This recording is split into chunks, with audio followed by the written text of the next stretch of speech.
Yeah. Oh my goodness, I'm treating y'all today. I am definitely doing that. I'm treating y'all today. This is an awesome one, guys. I'm not going to lie. This is like I put in the description. This is one of the most highly anticipated collaborations that I was given the privilege to have, and of course, you all know the reason for that. If you didn't know already, this is your guy Lindy Endzone for the touchdown, taking the lead for the Eagles one video at a time and dropping some buckets for his Dallas Mavericks. But this is a special one, y'all, because to my right, one of the best to do it in the business of content creation, the man for the cerebral fan himself, Mr. Gate City Sports, is joining me on my channel, and I couldn't be happier for this opportunity. So, Steve Hyder, this is quite an amazing feeling I got right now, and say hi to the people, man. What's good, guys? I see a few of y'all. Jock Talk, what's good, my guy? Sports Talk with Let's Go Birds, Big Play Slay. Jordy Fighter, I don't think I had an opportunity to talk with you yet, but what's going on, buddy? I see Angels 3 in the conversation out here in the chat. All right, as Lindy said, man, my name is Steve, Gate City Sports Channel. I appreciate the praise here, Lindy, but I'm just a dude, man. I'm just a dude that's got too much time on his hands and spent too much time recording things into a notebook for his entire life.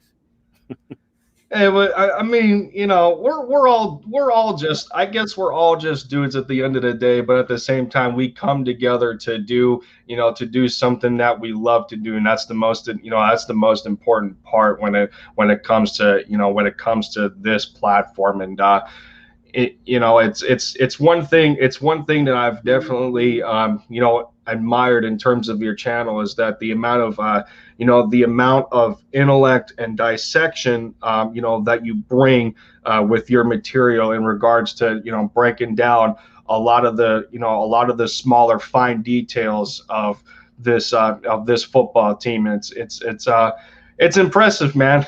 It's impressive. I'm being totally honest. It's like you don't gotta go to NBC Sports, or you don't gotta go to the official channel of the Eagles, because we got people just as intelligent in this fan base, and that's where guys like you come in. So it's something pretty admirable, man. But look at the chat blowing up here. Yeah, Jock Talk.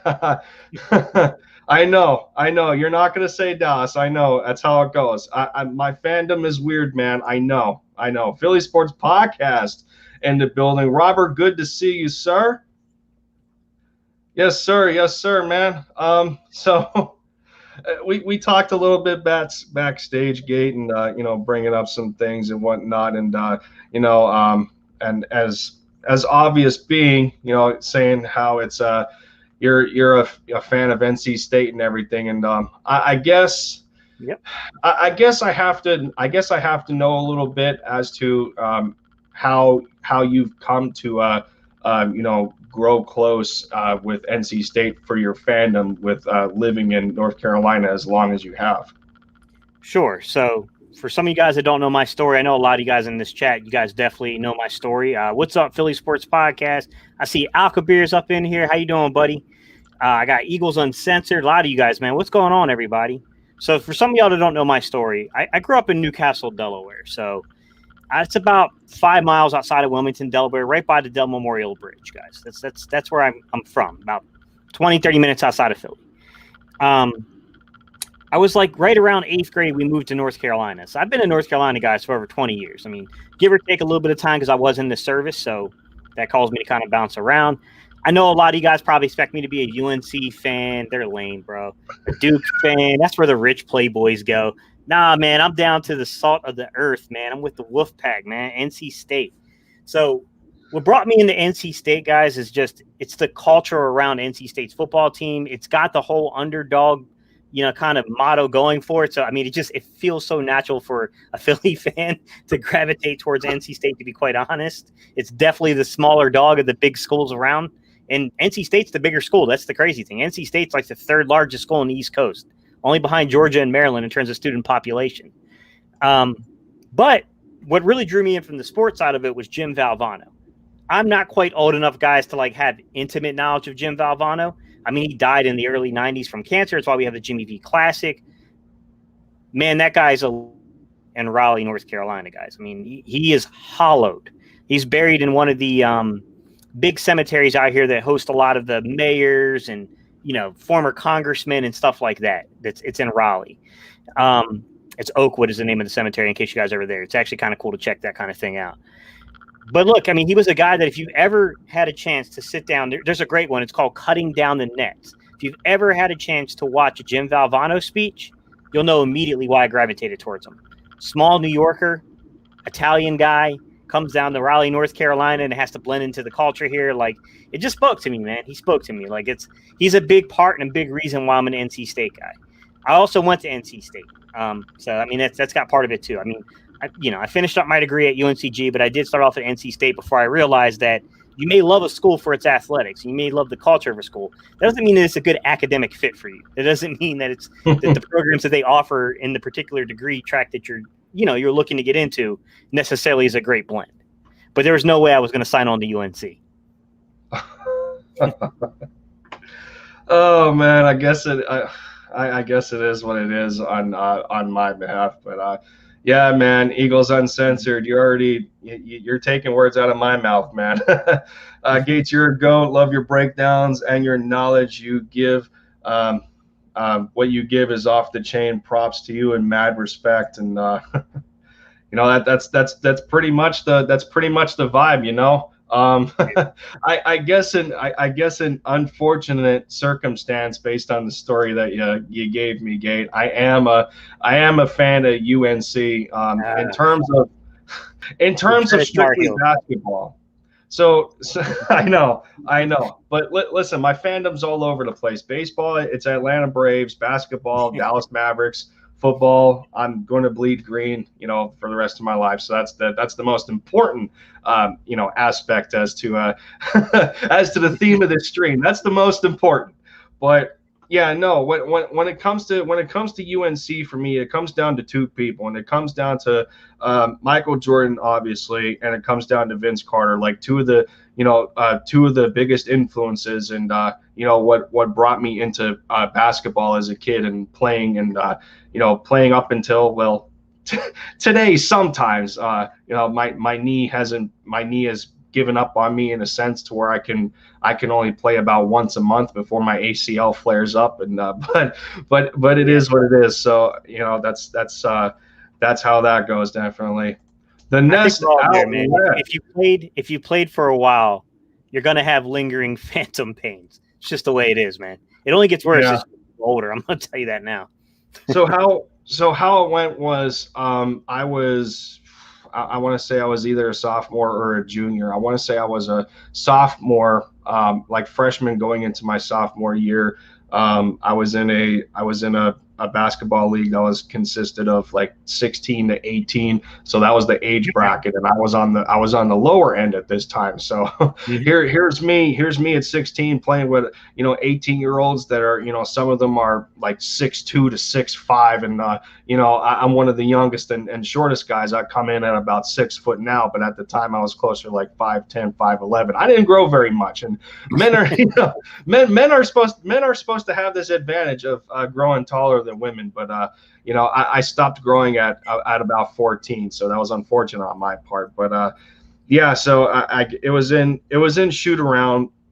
We were in a shoot around halftime, and I'm just going through my routine, and I go to grab a rebound, and I landed awkward on my right leg to where my knee kicked out to one side. So you have to imagine that there was I guess you can picture it a little bit as to how something like that would happen. And what made it worse is I was full of adrenaline because this was halftime and we were trying to win the game, and I don't remember whether we won or lost, but I remember as soon as I got home and the pain started to get worse, and then I had to get a scan done on my knee, and they diagnosed a severe ACL sprain, and so unfortunately, because I didn't get it surgically repaired at the time, it's not going to be 100% ever again. So what happens is that if I'm on my feet for too long doing a strenuous exercise or playing basketball, what'll happen is that my knee will flare up a lot larger than my opposite, and then it'll diminish my flexibility. So sometimes I can't even bend at the knees, and I have to let the swelling go down. So I can play after about a month of being off it. But yeah, man, that's that was my love growing up, was basketball. And I was brought into the Bleeding Green Nation by my father, and he had me set up in all the toddler Eagles gear with a helmet and jersey and everything, and I had all that. So it stuck with me for life, and that's where that goes. But yeah, so so we gotta get some Eagles talk in here, everybody. I see we still got it going on. Yeah. I guess I was kind of a baller. I was at one time. It left me a little bit, but that's just how it goes. It's Jock Talk. Lindy's knee will flare up watching a heart. Oh, don't jinx me, man. Come on. Don't jinx me. So, where do we want to go with this? I mean, there's only so much that we can get into with OTAs and team expectations, how the players are looking in camp with going through some motions, not a lot of motions. And I guess one of the bigger things to note, in my opinion, aside from how good guys like Jalen Hurts and Devontae Smith look, the return of Brandon Brooks was huge to me, and him looking in the shape that he does, coming off of two Achilles tears, the rehabilitation that he went through. It really goes, in my opinion, to underrate the idea of, I feel in a sense that with the amount of depth that we're bringing in on the offensive line, that these guys can get back to top, that kind of tier where it's top 10 form. But can we bank on some of these guys staying healthy, especially that right side with Brooks and Lane Johnson? I think that's yet to be seen. But where do you stand as far as how our depth looks so far? I mean, from a depth perspective, there's some bright areas. I mean, Jack Driscoll had moments where he looked good. There are moments on film where it makes you a little uneasy. I mean, on the topic of kind of talking offensive line and community-based things and talking about knowledge, I was just going kind of back and forth before I jumped on a live stream with Jalen Williams, and we were talking about one of the plays I broke down, and we were kind of chatting back and forth about the protection that was going on in that play. And one of the things we were talking about was whether or not it was, supposed to be like a 50 call, what they call a 5-0 call. And, speaking on, you learn something every day. See, the nomenclature that I used in high school compared to the nomenclature that Jalen used in college was different. So when I was in high school, if you called a 50 call, I mean, they both meant 5-man front. So whether it was in college with Jalen or high school with me, that meant a 5-man front. Now, for me, it definitely meant no running back, just because you're talking about a 50 means a 5-man protection. Okay. So there's no running back there. But for Jalen, even if you went to 60 or you went to 70, that still meant no running back. That meant there's no running back in protection there. He may have been split out, or maybe there's not a running back on the field. So the second number would indicate the back. And that's not how it worked for me. So when I was in high school, if I said something like a 61, right? So if I called a 61, that meant that basically we were going to lock the left side. So lock means that tackle is going to take the edge rusher and lock him outside. And then the rest of the line was going to be, depends on what your call is. Are they sliding? Are they man up? Is it a zone scheme? It depends on what you're doing, right? So they could be sliding or they could be man up, but you got 5 other guys because there's a 6-man protection. You got one guy locked, so that for me, that's what that would mean, a 61. But for Jalen, a 61 would tell him the placement of the running back. It would tell him he's got a 6-man protection. It would tell him that he's likely in a 5 to 7 step drop, which would be the same for me. Those things are similar, but we didn't distinguish for running backs because the coaches already determined that. Like you played what you practiced. You know what I mean? Like there were no adjustments, no audibles, no really fancy, difficult scheming stuff in high school. That's more of a college level, and then certainly into the NFL. So like even that, like we're having a conversation about the offensive line, and to kind of get back to your question you asked me about is Jack Driscoll. Jack Driscoll missed his assignment. It looks like Jack Driscoll picked up the wrong guy. So there was some kind of a communication error. If it was a 50, what they call a 50 protection, so a 5-0 protection, somebody missed their assignment, which caused the pressure rate in Jalen Hurts' face, which then led to the throwaway.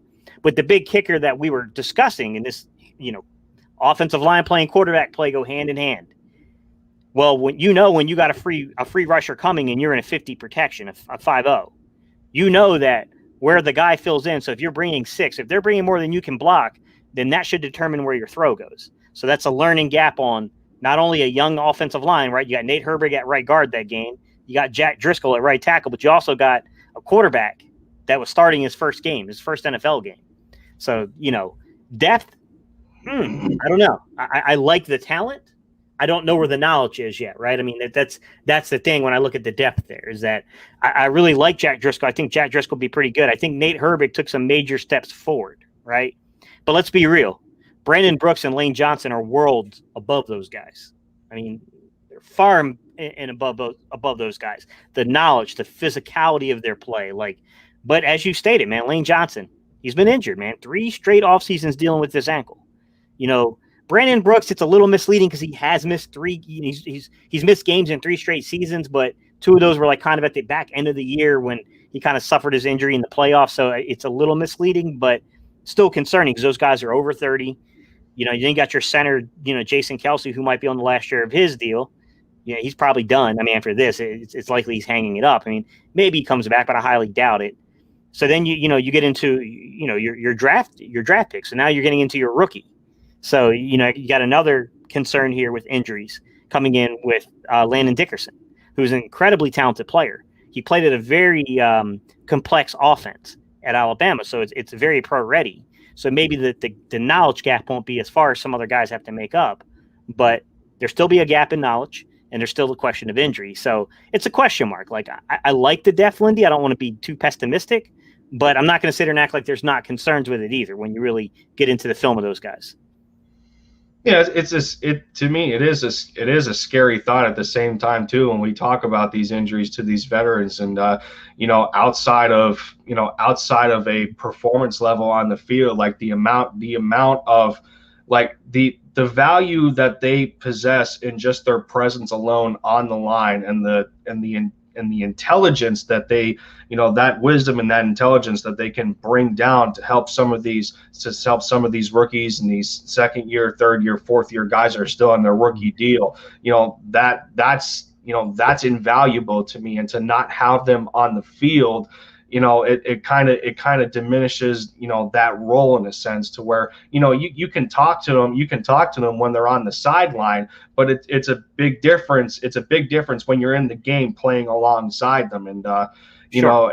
and we bring up the idea of bringing in guys like LaRaven Clark and, what he does in terms of competition. And, if Andre Dillard is going to come on the rebound and if he's going to offer anything, in terms of going against a guy like Jordan Mailata, who's been that project for a number of years. And, I think that's one of Jeff Stoutland's greatest prizes, is converting a rugby player to a lineman in a completely different sport, as to, that kind of emergence and that kind of, improvement that Jordan's shown on a football field in terms of that tackle spot. And yeah, he's far from perfect, and a lot of these guys are far from perfect, but still still having Jeff Stoutland on this coaching staff for the offensive line, it goes very underrated to me at times, because I don't know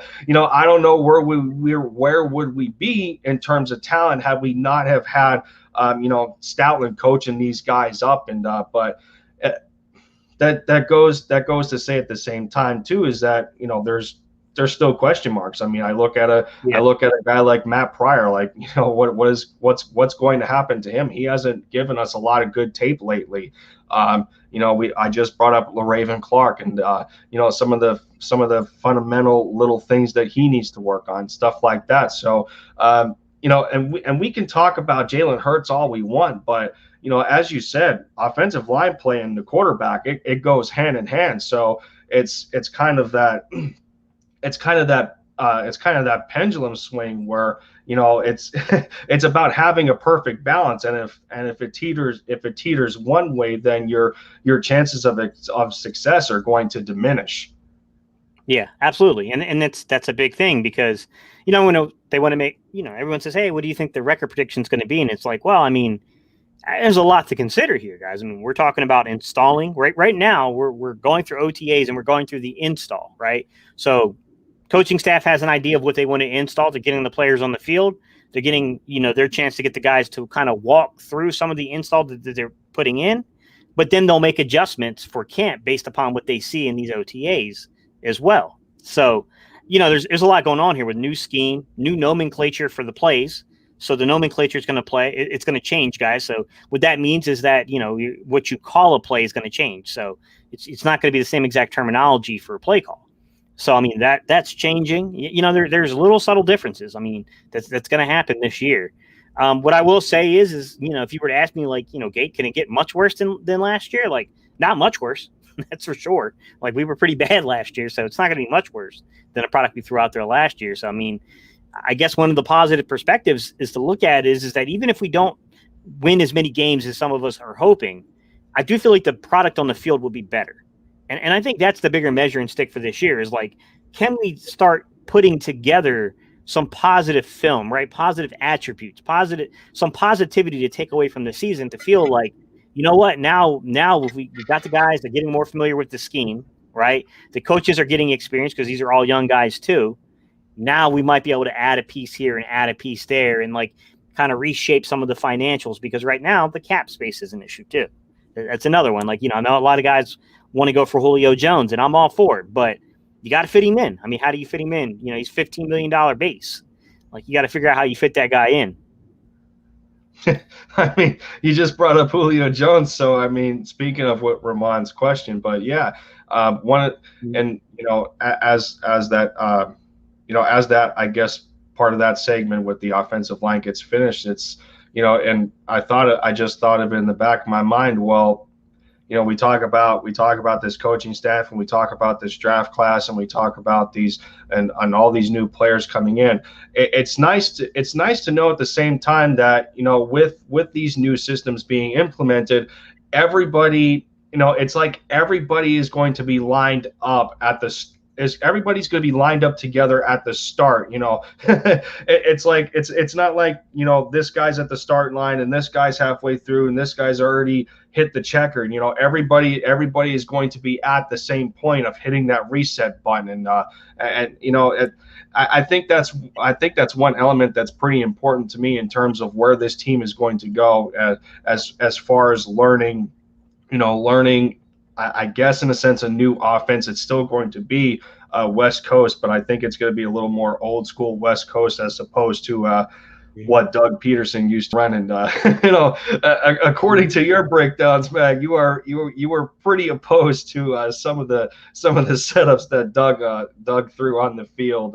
In terms of trying to help out Jalen Hurts. There's the eye rolls. There was a whole lot going on underneath the film. Like, when you really watched it, there was just so much going on between, like I said, mixed up assignments on the offensive line, potentially. Like, I don't know the exact call. I just, judging from experience and knowing that this has to be a 50 or a 60 or a 70 protection call, I know the protection call. I just don't know, okay, were they sliding? Were they supposed to slide here? Like, okay, so who's the lock? Is the lock on the left or the right side? Like, things like that. I can't know definitively, but I can make a pretty good assumption on some of them just based upon experience. And there were times where I felt like, hey, look, man, there's some gaps in knowledge here with these young guys, and they're missing assignments. None of them were as bad as Jamon Brown, which there's no excuse for, because the guy's been in the league long enough to not be thrown around the way he got thrown around. I mean, that's a whole different area. I mean, that's when you just completely you're done. It's time to hang the cleats up. Like that's a whole different problem. I don't think we had that problem with Driscoll and other guys. It's just a knowledge gap that has to be made up. And then, you look at things and there were, I'm breaking down Dallas's film right now for a video. And, when I look at the Dallas film, there are times where I'm looking at Jalen, and I'm not saying that he's making the right reads. I'm not saying that he doesn't have areas to improve. He does, but I'm watching the routes being run by the receivers and they're half effort. And it's like, okay, like number one, where's the outlet for Jalen Hurts versus 6 and 7 man pressure setups? Like, why are we not doing more to get the ball to this young man's hands faster? Like, why are we asking him to do so much with his legs? It's just not the way you play the quarterback position long term. Like, it's going to get you hurt. And like, I see those things on the film, and it bothers me a little bit about Doug's system. And it was just like, people, we got on Carson because Carson was pretty bullheaded too and didn't want to change. Neither did Doug. There's a reason why this thing went so south, and it had to do with both of those guys. Both of those guys were refusing to budge or give an inch here. And I think it really hurt the team in general. And, I was shocked when both of those guys moved on this offseason. But, like, looking back on it now with the benefit of hindsight, not so shocked now. Really not. Not when you really look at the film, not when you really look at the outcomes of what happened. It makes a ton more sense now to me of why we kind of cleaned slate with a lot of them. And I know that neither of those slate cleanings were intentional. Like, they were just kind of the product of what happened. But, once you kind of saw it all kind of come to fruition and you get the benefit of hindsight, it's like, oh, I get it. There was a lot going on beneath the surface here. Like, I won't lie to you, man. There was one play in particular I'm breaking down. It was a throwaway that Hurts threw the ball away on to where they're trying to work in this corner route to Greg Ward Jr. And they got Fulgham running either like a deep comeback or deep curl, or he was supposed to just keep taking out to a vertical like a go or fly route. I don't know, because it's just awkwardly run. And then D-Jax is like supposed to run an out route, but he's like half speed jogging. The guy's got his hands on him like all the way down the field. It looked like flat, no effort, or the guys had no clue what the routes were supposed to be. And even the commentators, like when I put it back on when I took it off of the All 22 angles, the coaches film, and I put it back onto the broadcast, then I hear even the announcers were like, I don't know that the wide receivers understood the route concepts. And I was like, oh boy, like this is not okay. Like, this is a Doug issue here. This is not okay. Like, I mean, it's that kind of stuff, man. That's the kind of thing that I feel that, regardless how I feel about Nick Sirianni, I don't expect to have those type of problems. It's funny how it's funny how you just talked about the offensive line and saying that we can imagine that they can't be any worse this year. Well, it's like we can take the team as a whole and say that we can't imagine that they're going to be any worse than they were last year. And there was times where I felt and not necessarily during the game, but when people break things down and I watch you dissect things and break things down, it almost seems like there's times where it felt that Doug was kind of that maybe somewhere in his mind he felt that something was coming to an end, and it's like maybe he's drawing up stuff in a sense that like this is a self-destruction. I don't know. It was very weird for me to think that. And then it's like there was cases where you put 2 and 2 together and it almost looks that way. But yeah, so there's a couple of questions in here, and I got one up on the since you brought up Julio Jones, I brought it up from Ramon. It was a little earlier in the chat, so I wanted to get to it as well. I don't want to leave anybody behind. So he's saying, how are you feeling about all the Julio talk? Personally, I wouldn't do it, but would you be open to trading Ertz and a third? So I don't know. I think that's going to come down to the idea of how the Falcons are going to use Kyle Pitts. Is he going to be a traditional or like a natural tight end, or is he going to be thrown around the field at different spots as to how he was somewhat used at Florida? I don't know if I was Atlanta, and because the way their team looks right now, they're pretty hurt on the talent perspective on the defense. It's like they're gonna they're going to have Dallas Cowboys syndrome, like Dallas did, for some time with Dak Prescott, where it's just about, where it's just about a lot of times either playing from behind or relying on your offense to win you football games. And if the defense is lacking, like you just gotta chalk the points up and go as high as possible. But that's where it seems like the Falcons are at right now, and it sucks to think at the same time, that they're willing to want to let Julio Jones go instead of keeping as many weapons as possible for Matt Ryan. So now it looks like he's down to Calvin Ridley and Kyle Pitts. So I don't know. It's a tough ask for me when entertaining this idea.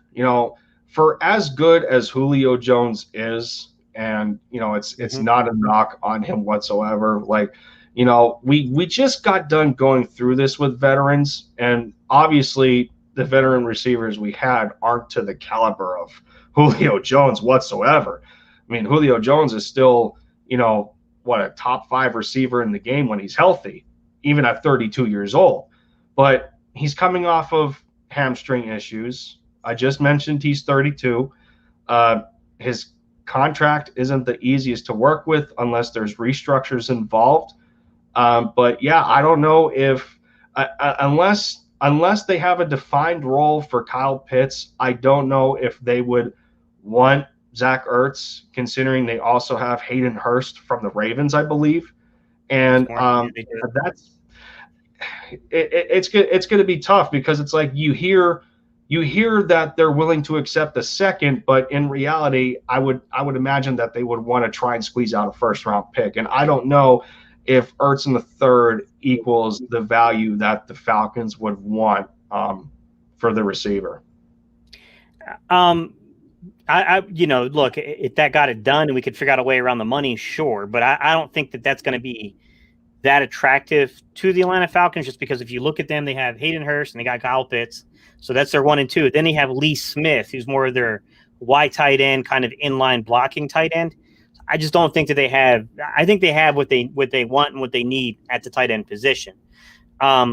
Defensively, I think you hit the nail on the head. I think that they would be more inclined to try to accept either offensive line help or defensive line help. So maybe you can entice them with if you're truly ready, and you have to be ready, and you better not get it wrong. But Derek Barnett, maybe, young pass rusher.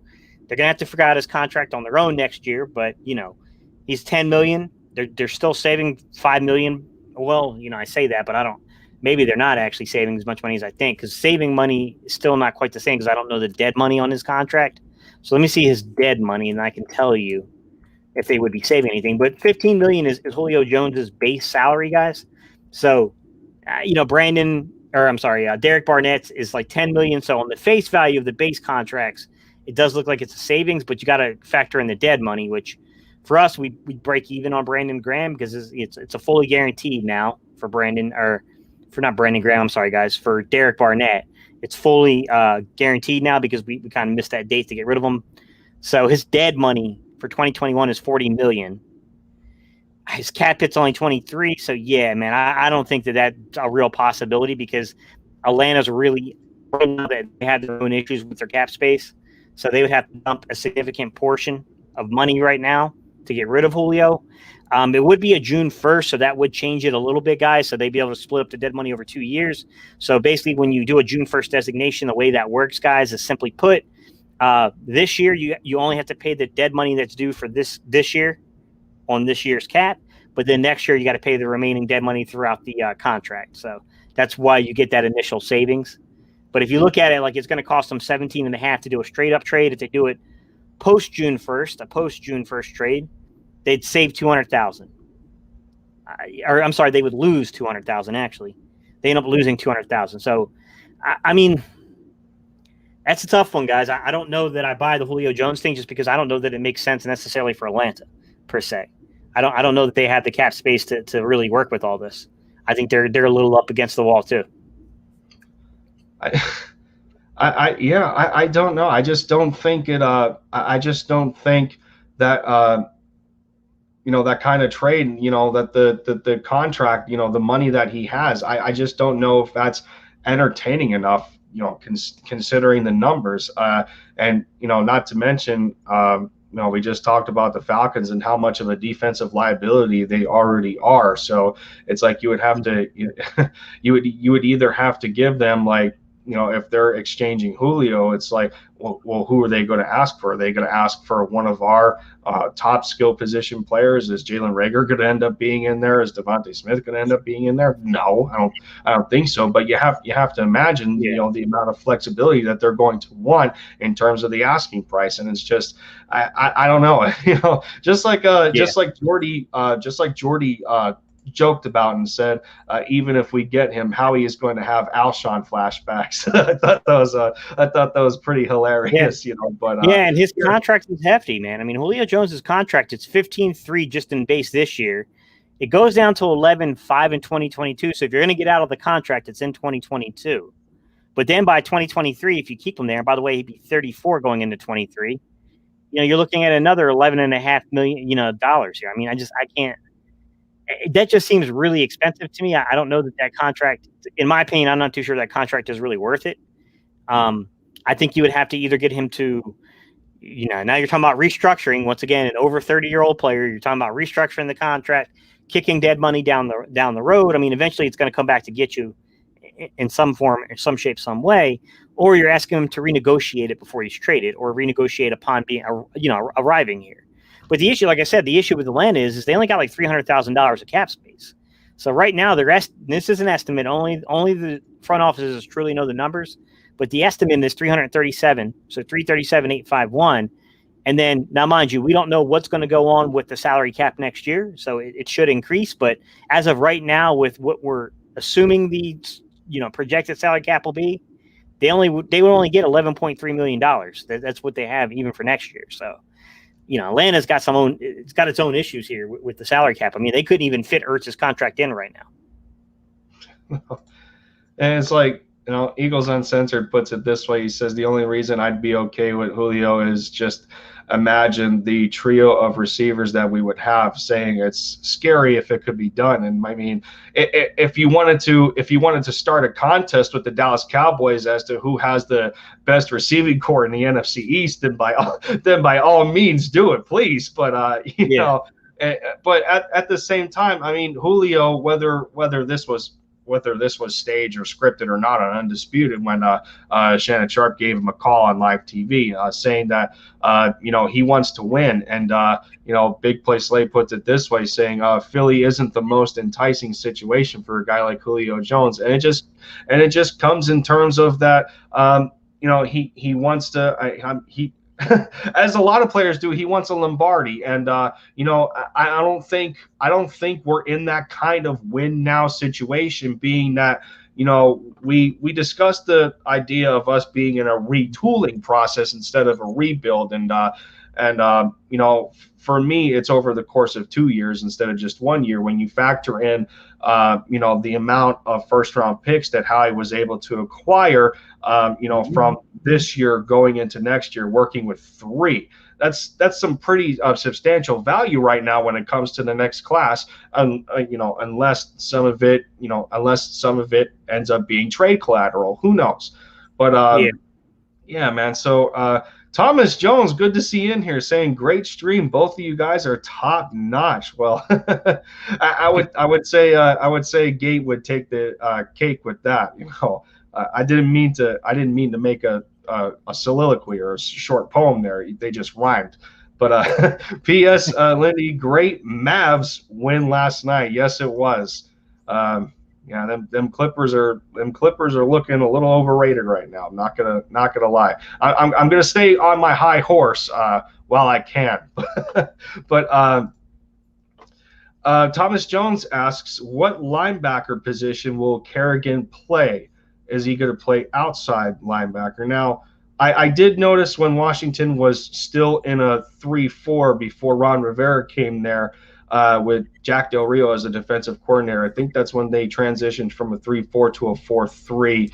And Washington is kind of in a similar situation here, in terms of wanting to add youth to their football team. And when you look at the amount of investment that they have on their defensive line with all of those first round picks and guys like Chase Young and Montez Sweat, they're kind of doing the same thing, and they're weaning out the older veteran players who they feel are on the back half of their career. But that's not to say that a guy like Ryan Kerrigan can't contribute anymore, because he sure as hell can, in my opinion. It's just that his snap count, for whatever reason, his snap count was diminished. And I just again, I just feel in the senses that they're just weaning them out, and they're trying to set this team up for the future, from that defensive front. But I did notice that he played the left and right on the at the outside linebacker spot. But it seems with Jonathan Gannon's defense that it might end up being a combination to where he'll have his hand in the grass, or he'll be a stand-up. So I feel that aside from the fact that Ryan himself talked about, he felt that this fit was right, and he wouldn't have come here. Aside from his living situation, I don't think he would have came here if he didn't feel he was going to get the play time on the field. In this case, more snaps than Washington gave him the last 2 years. But judging by what we know so far, is that a safe bet that we're going to see that kind of versatility and transition between both of those spots in the defense? Yeah. So I think the original error actually got made by one of the guys I respect a lot, which is Mosher, Jeff Mosher. He made a mistake on that 4 o'clock segment he does. I think it was like last week or the week before. He did a 4 o'clock segment following the Kerrigan signing, and he said that that Ron Rivera and Jack Del Rio returned him to a 34 when no, he had it mixed up, guys. Ryan Kerrigan has played the majority of his career as a 34 rush and linebacker. He's skilled enough to play with his hands in the dirt as a 5 tech, but the majority of his career has been spent as a stand-up rush linebacker. My opinion of what the Eagles might try to do is you could see them.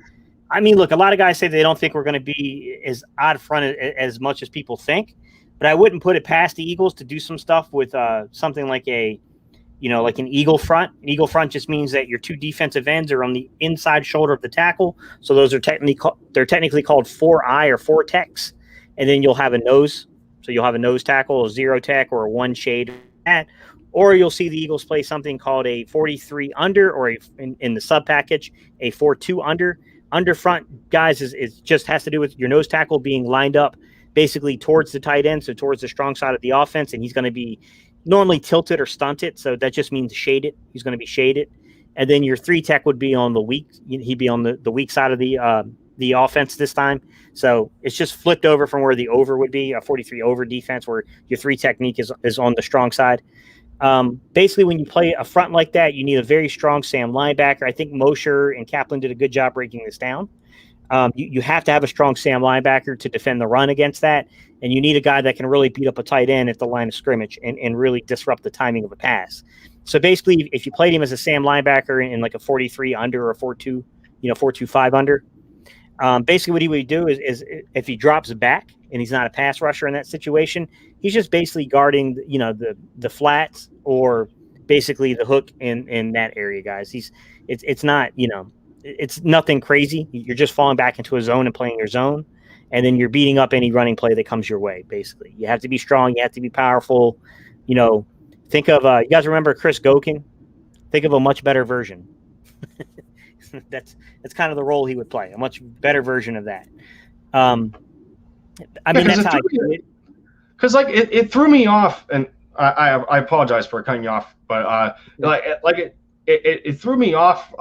It threw me off for a little bit, because I know in researching some of his statistics, and I like to use Sports Reference for that. But I noticed in his rookie season that it said that he was a defensive end, and then for 2020 there was nothing listed. So I'm thinking about that in the back of my mind as to what he's actually capable of as well. But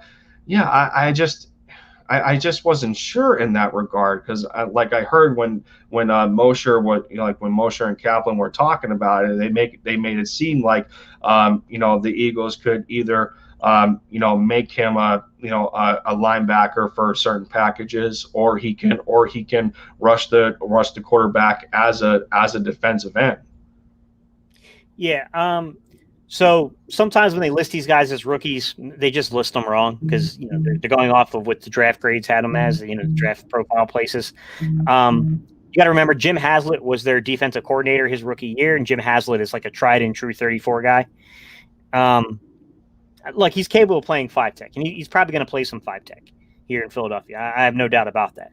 But I mean, you can see that there's clearly something's going on here. So whether it's going to be a 43 under, or sometimes they'll call 43 under instead of calling an under, they'll call it a tilted or a stunt, a 43 tilt or a 43 stunt. But that normally just dictates your nose tackle. But if you look at the guys that we solved. So first step is we took Jannard Avery, we converted him, right? Where we reverted him, not convert, but reverted him back to a linebacker, right? Outside linebacker. Well, then we ended up drafting Patrick Johnson, right? And then we ended up then agreeing to make Joe Osman and move him back out to linebacker. And then we ended up signing Ryan Kerrigan. Just look at the path, right? Those are jokers. In a 43, those are stand-up, what we call jokers. So they're 34, they're what you call rush linebackers, and a 43, they would be a joker. Now, when you look at the other pieces that would kind of clue you into this is to pay attention to the nose tackles. So the big draft room war over Aleem McNeil. Aleem McNeil and I'm an NC State guy. I know Aleem McNeil very well.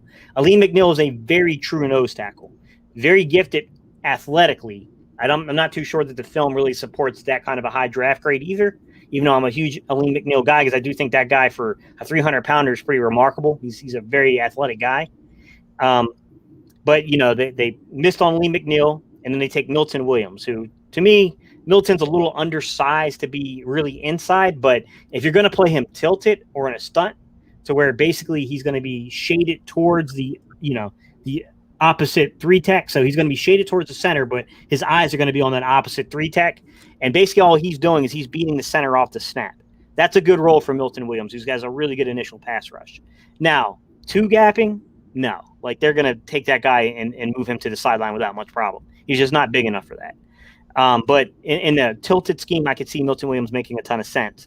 Now, could they reconfigure his body over time and he become a natural 2-gapper? Sure, but that takes time, and you don't know if a guy's going to be the same physically if you do that to him, if you reconfigure his body like that. The other guy that I'll say is to pay attention to, guys, is Tui Patolo, the kid we signed in the 6th round out of USC. That guy is a good hand fighter, and he's a true nose. So we went after 2 guys that could potentially play a nose, kind of tackle role. And then we also kind of targeted those 43 rush linebackers / kind of 34, rush linebackers and 43 stand-up jokers types. We converted guys, moved them out there, signed guys, drafted guys. You know what I mean? Like, we did a lot in that role. And let's also keep in mind that we don't think of Brandon Graham this way, but because of Chip Kelly and Billy Davis, he does have experience doing it too. I'm not going to say it's his strong suit, though.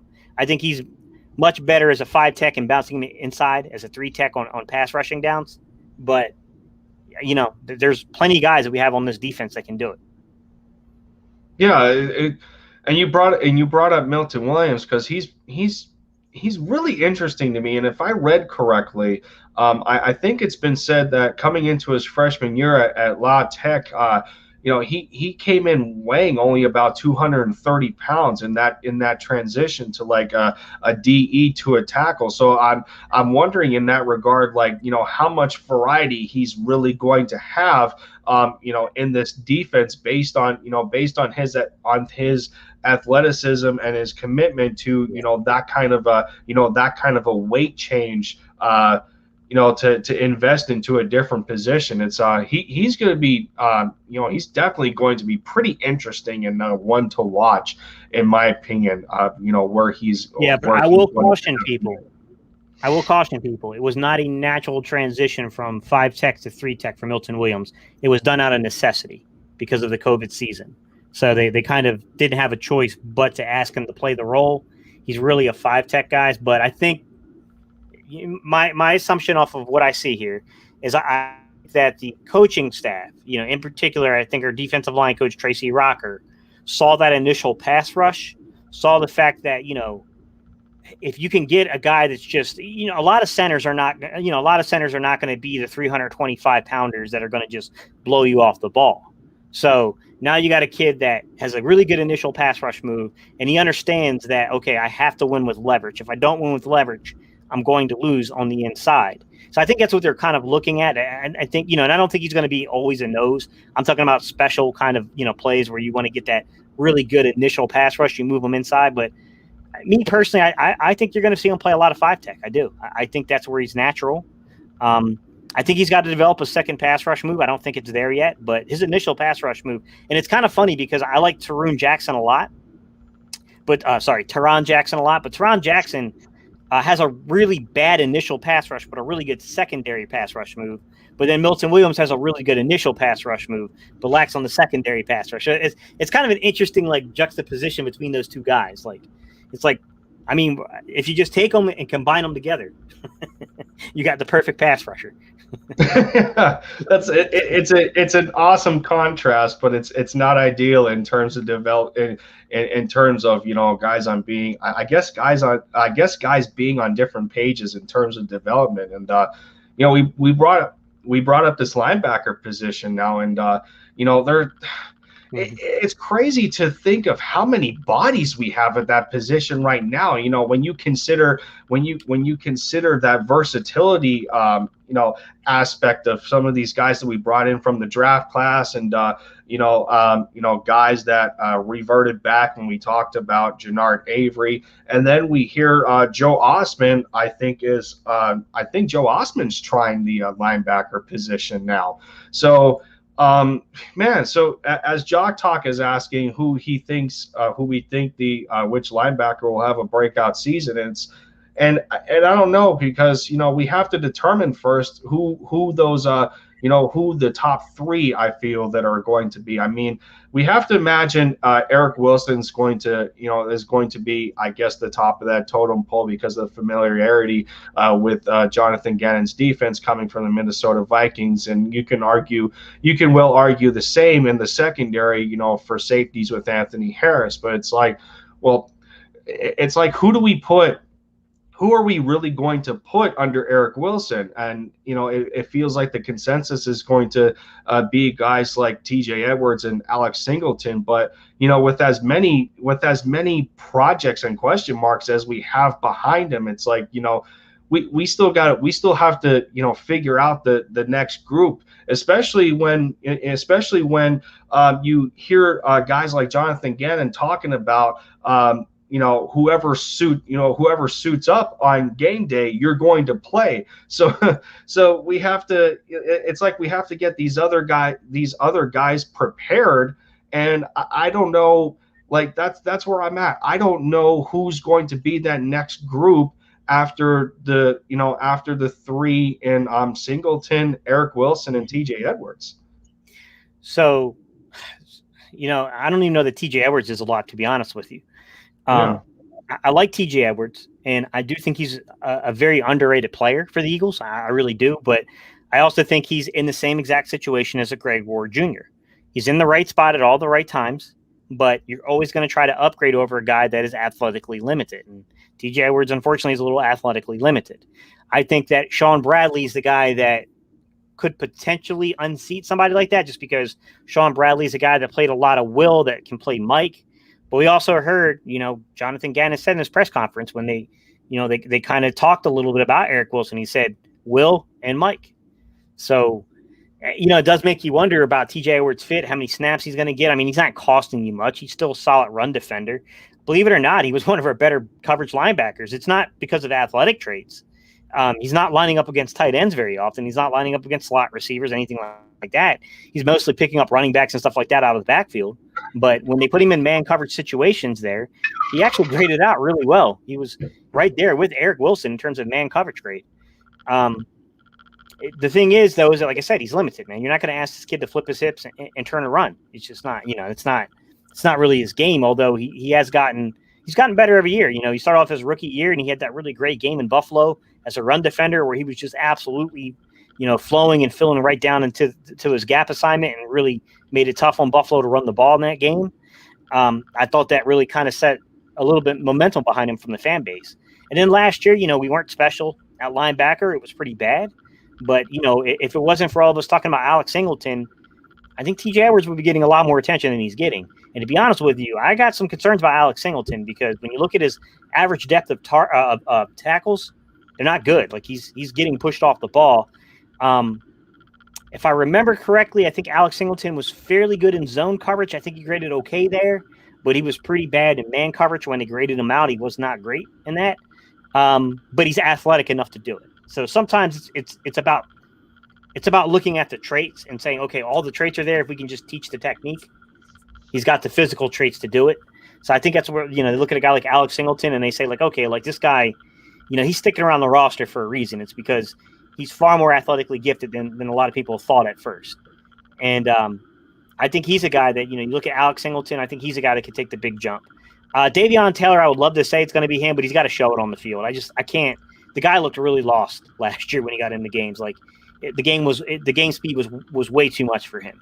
So until I can really see him, I can't say definitively. You know what I mean? Like I got to see it first before I can say it's going to be Davion Taylor. He's athletically, we make the case that he's the most athletically gifted out of all the guys. But there's no film to support anything yet with him, so it's just hard to say. Yeah, man. Going over it, I'm still, I guess I'm still enamored in a sense as to how many players deep that we are at linebacker, and as Bird Game brought up about Davion Taylor making the roster, and I felt that in that draft class that he was a reach in the third, and that a guy like Jim Schwartz was that he was fascinated by the kind of athleticism that Davion possessed, even though he was very raw, and and that was the kind of profile, I guess, in a sense that Jim was looking for in terms of athleticism, where I feel it's a little bit of a different direction when you consider Sirianni and Jonathan Gann and how much they prioritized intelligence at the position that the player plays at. So man, yeah, and then Patrick Johnson, and then Sean Bradley, Jannard Avery, they even talked about maybe Jacoby Stevens going there. It's just I don't know. That's the one position where I have no idea how that's going to shape up, and it's almost as questionable as the tight end position. I mean, we don't really have anybody behind Dallas Goedert, in my opinion, unless they're going to be okay with a Jack Stoll. So I mean, both of those positions share pretty similar question marks. Yeah. Well, that's when I did some of the live streams on Saturdays, I talked about Jack Stoll making the roster because honestly he's fairly good. He's a fairly good football player. He probably could have had a draftable grade on him depending on the year and stuff. And I think he kind of got burned a little bit this year. But when you look at Jack Stoll, I mean, there's not a lot of option for an inline wide tight end on the Eagles right now. Like it's pretty much Jack Stoll. When you look outside of Jack Stoll, like Dallas Goedert, of course, is going to be a star. I mean, as long as Ertz is still here, then Ertz is still on the team. But then you got a bunch of really projects. Jason Kroom was still, I mean, he's got more experience than the other guys do playing tight end, but he was a guy that got converted to a tight end.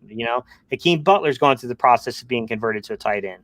They signed the other Tavares Jackson, whatever his name is, the guy from Buffalo. Yeah, Tyree Jackson, that big, like 6'7" guy.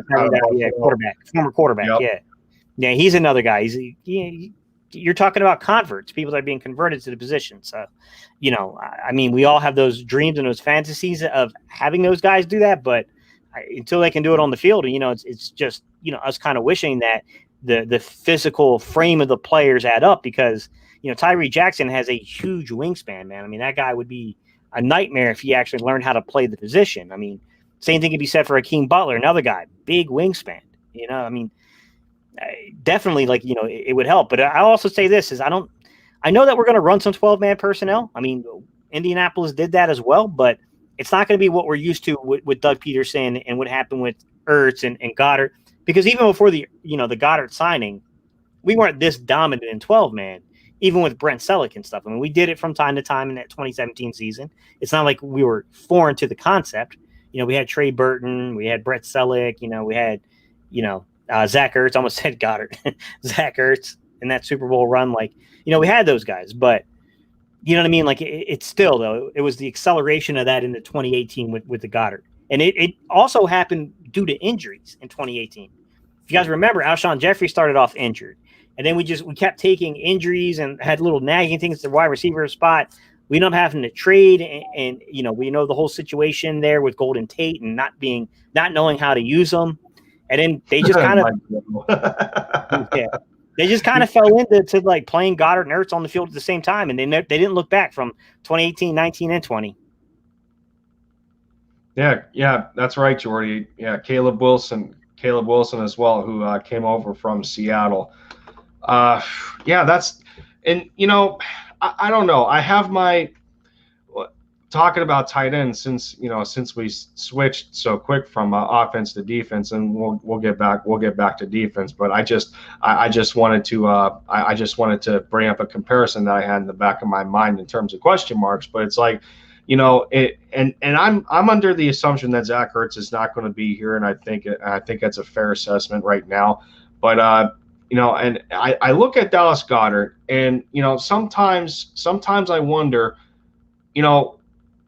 in cases where this Eagles team did not have the talent at wide receiver, where they had difficulties getting open, or the quarterback just not hitting them and relying on Mr. 86 as a security blanket, I wonder in terms of a guy like Dallas Goedert, where if we put him in that kind of 2019 situation, where like with him being the priority target and that quarterback looking for him like way too much. Sometimes I wonder if Goddard would be that guy as a receiving tight end to be able to get open when a defense is prioritizing him as the main target. Zach Ertz has done it for the longest time. And, there's cases where I felt if Dallas Goedert can do the same thing, especially that he's going into the last year of his contract, and we have to figure out who's going to be the number one for this roster. Sure. I mean, that's the key here is that, Dallas Goedert has had his own struggles, and there's a lot of talent there. There is, but, he's been hampered a lot by injuries himself, and I think that to an extent it has something to do with the style of football he plays. And if we're going to be real, I mean, he's suffered a lot of injuries. He's missed games, and this should be the year that he has a breakout year. I mean, he should be a pretty big focal point of this offense, and he should really, I'm talking 60 or more receptions. He should be pushing over 700 yards and putting up pretty close to double-digit touchdowns. I mean, that's the kind of production we really should be seeing from him.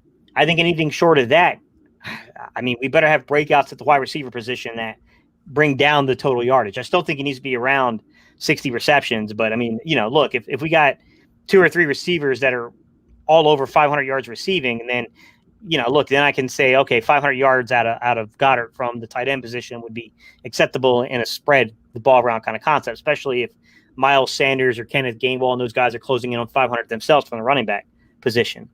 But he should be a star in this one. I mean, he's definitely one of the more talented players on the roster.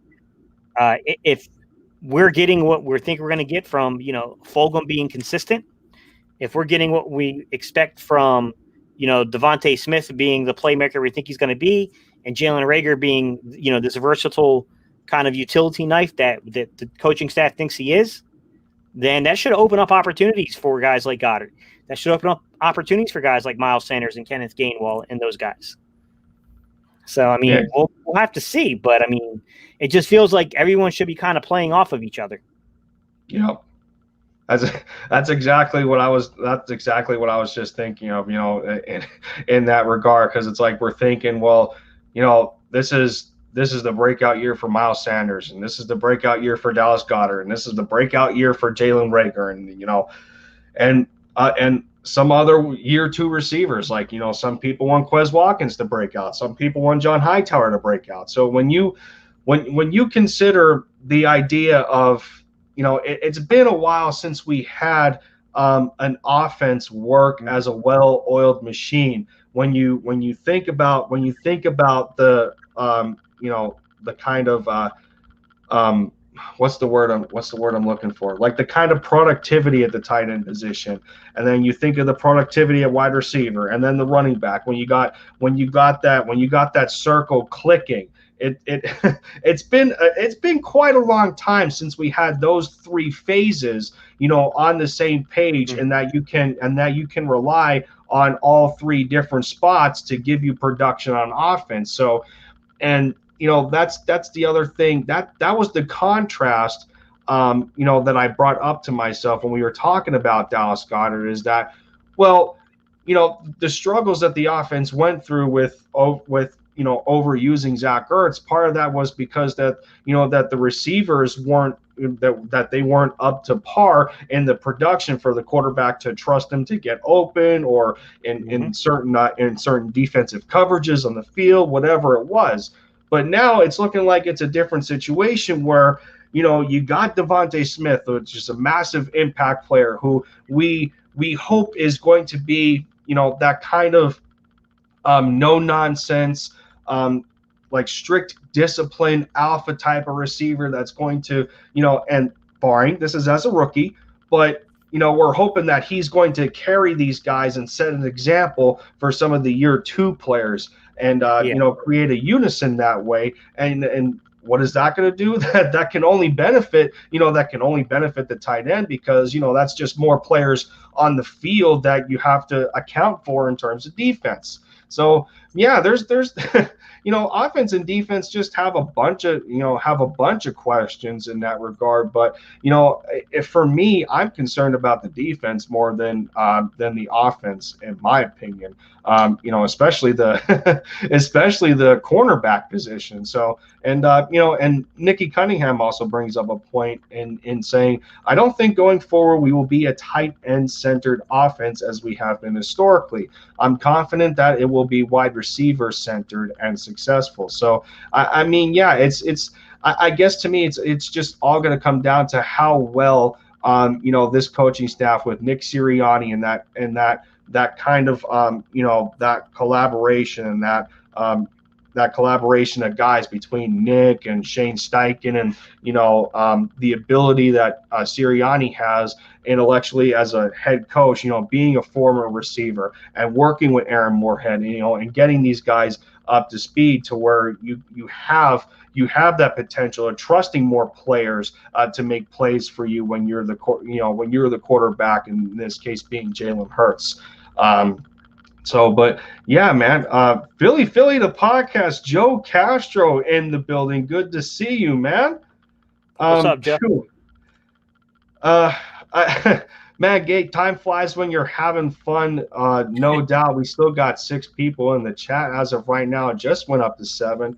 We're already over an hour in, and just, man, these conversations, how engaging they were, and the amount of information that the amount of information and intellect that you're spewing, it's pretty gravitating, to say the least, as to how long we've been in this stream already. And for those in the chat, obviously, if you don't know who this guy is, I don't know what you're doing. Go sub up to Gate City Sports, because the amount of dedication that he puts into his channel, and the work that he does with film breakdowns and really analyzing these players, and from a business perspective, and how these franchise work when it comes to money and cap situations. There's a lot that he puts his mind to, and it's only it's only appropriate that you guys do give him a subscription, because these kinds of people are very I don't want to say hard to, I don't want to say they're hard to come by, but you know, at the same time, it's like I said before, it's admirable to the amount of time that you you know, dedicate to this sort of thing. So yeah, guys, be sure to do that.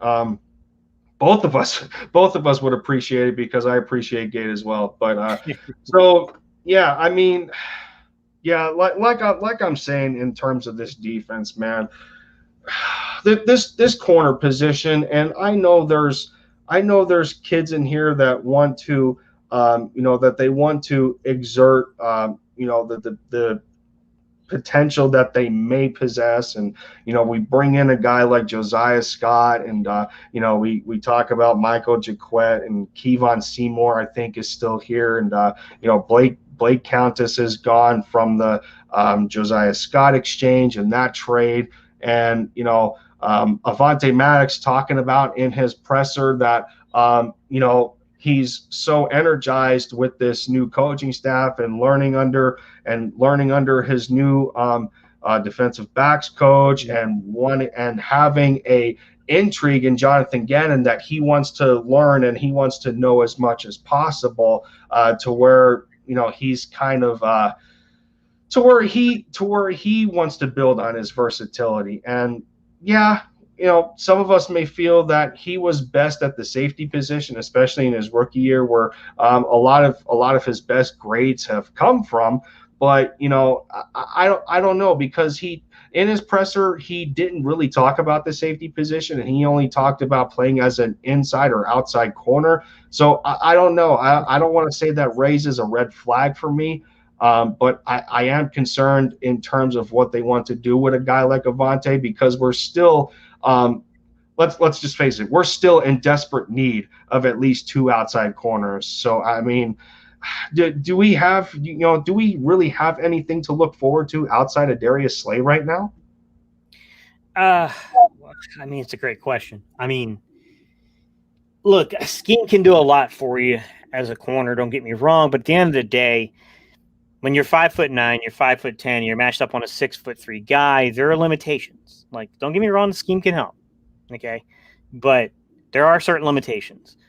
What I will say is that, you know, June 1st is coming up. We will have money that will get freed up following June 1st because of the fact that we June 1st designated guys like Alshon Jeffrey and Malik Jackson. So I think we gained back about $4 million in cap space from that move. I mean, whatever happens with Zach Ertz, I'm assuming they're waiting for the June 1st, you know, kind of date to come around so they can either trade or release him, whatever they're going to do. That's going to free up more space. I don't know if they're going to go 2 corners. It's hard to say, but I definitely expect them to go at least 1 corner with size to play on the outside. I don't know how, you know, the thing with a veteran is that, like, it's up into interpretation of what a person might mean by that. I mean, we talking about a 30-year-old corner, or are we talking about a guy that's just taking at least, you know, 300-400 snaps in the league outside? You know what I mean? Like, it's hard to say because you got guys like Garyon Conley still out there. I mean, there's a lot of guys still out there that are younger guys that, because of injury, because of just lackluster production, some of them had good years, but, you know, honestly, before things went, you know, south for them, they need a chance to get in here and have their careers revived. So, I mean, we could look at something like that. It's tough, man. I mean, right now, I don't feel like I wouldn't feel comfortable lining up with what we have. I would definitely have, you know what I'm saying? Like, I would definitely have my reservations with what's going to be out there. And let's be honest, guys. We got a lot of draft picks. We still got to sign too. A lot of people misunderstand the rookie salary pool and the way that works. So you have a rule of 51, which means that because you have to keep 51 guys underneath your contract anyways, that means that the league minimum is already tied up. So you take that $660,000 and you subtract it from the amount of draft picks you have that you got to get under contract. So it saves you some money. But you still got to sign those guys. Like, those guys still come off your cap. So I think when I looked up the rookie salary cap the last time for the Eagles, the rookie salary cap pool, I want to say it was like a little over $4 million we needed, something like that, which isn't bad. But still, I mean, you know, some things have to happen. It'll be interesting. I hear a lot of guys talking about a veteran wide receiver. Like, hey, I'm not saying we can't use one, but we need a corner too. Like, Yeah, so I don't know. It's like I don't want to, I don't want to feel bad for Slay because I know he can hold his own weight, but it's like it's like who is appropriate enough to be his partner on the on the opposite side? I have no idea.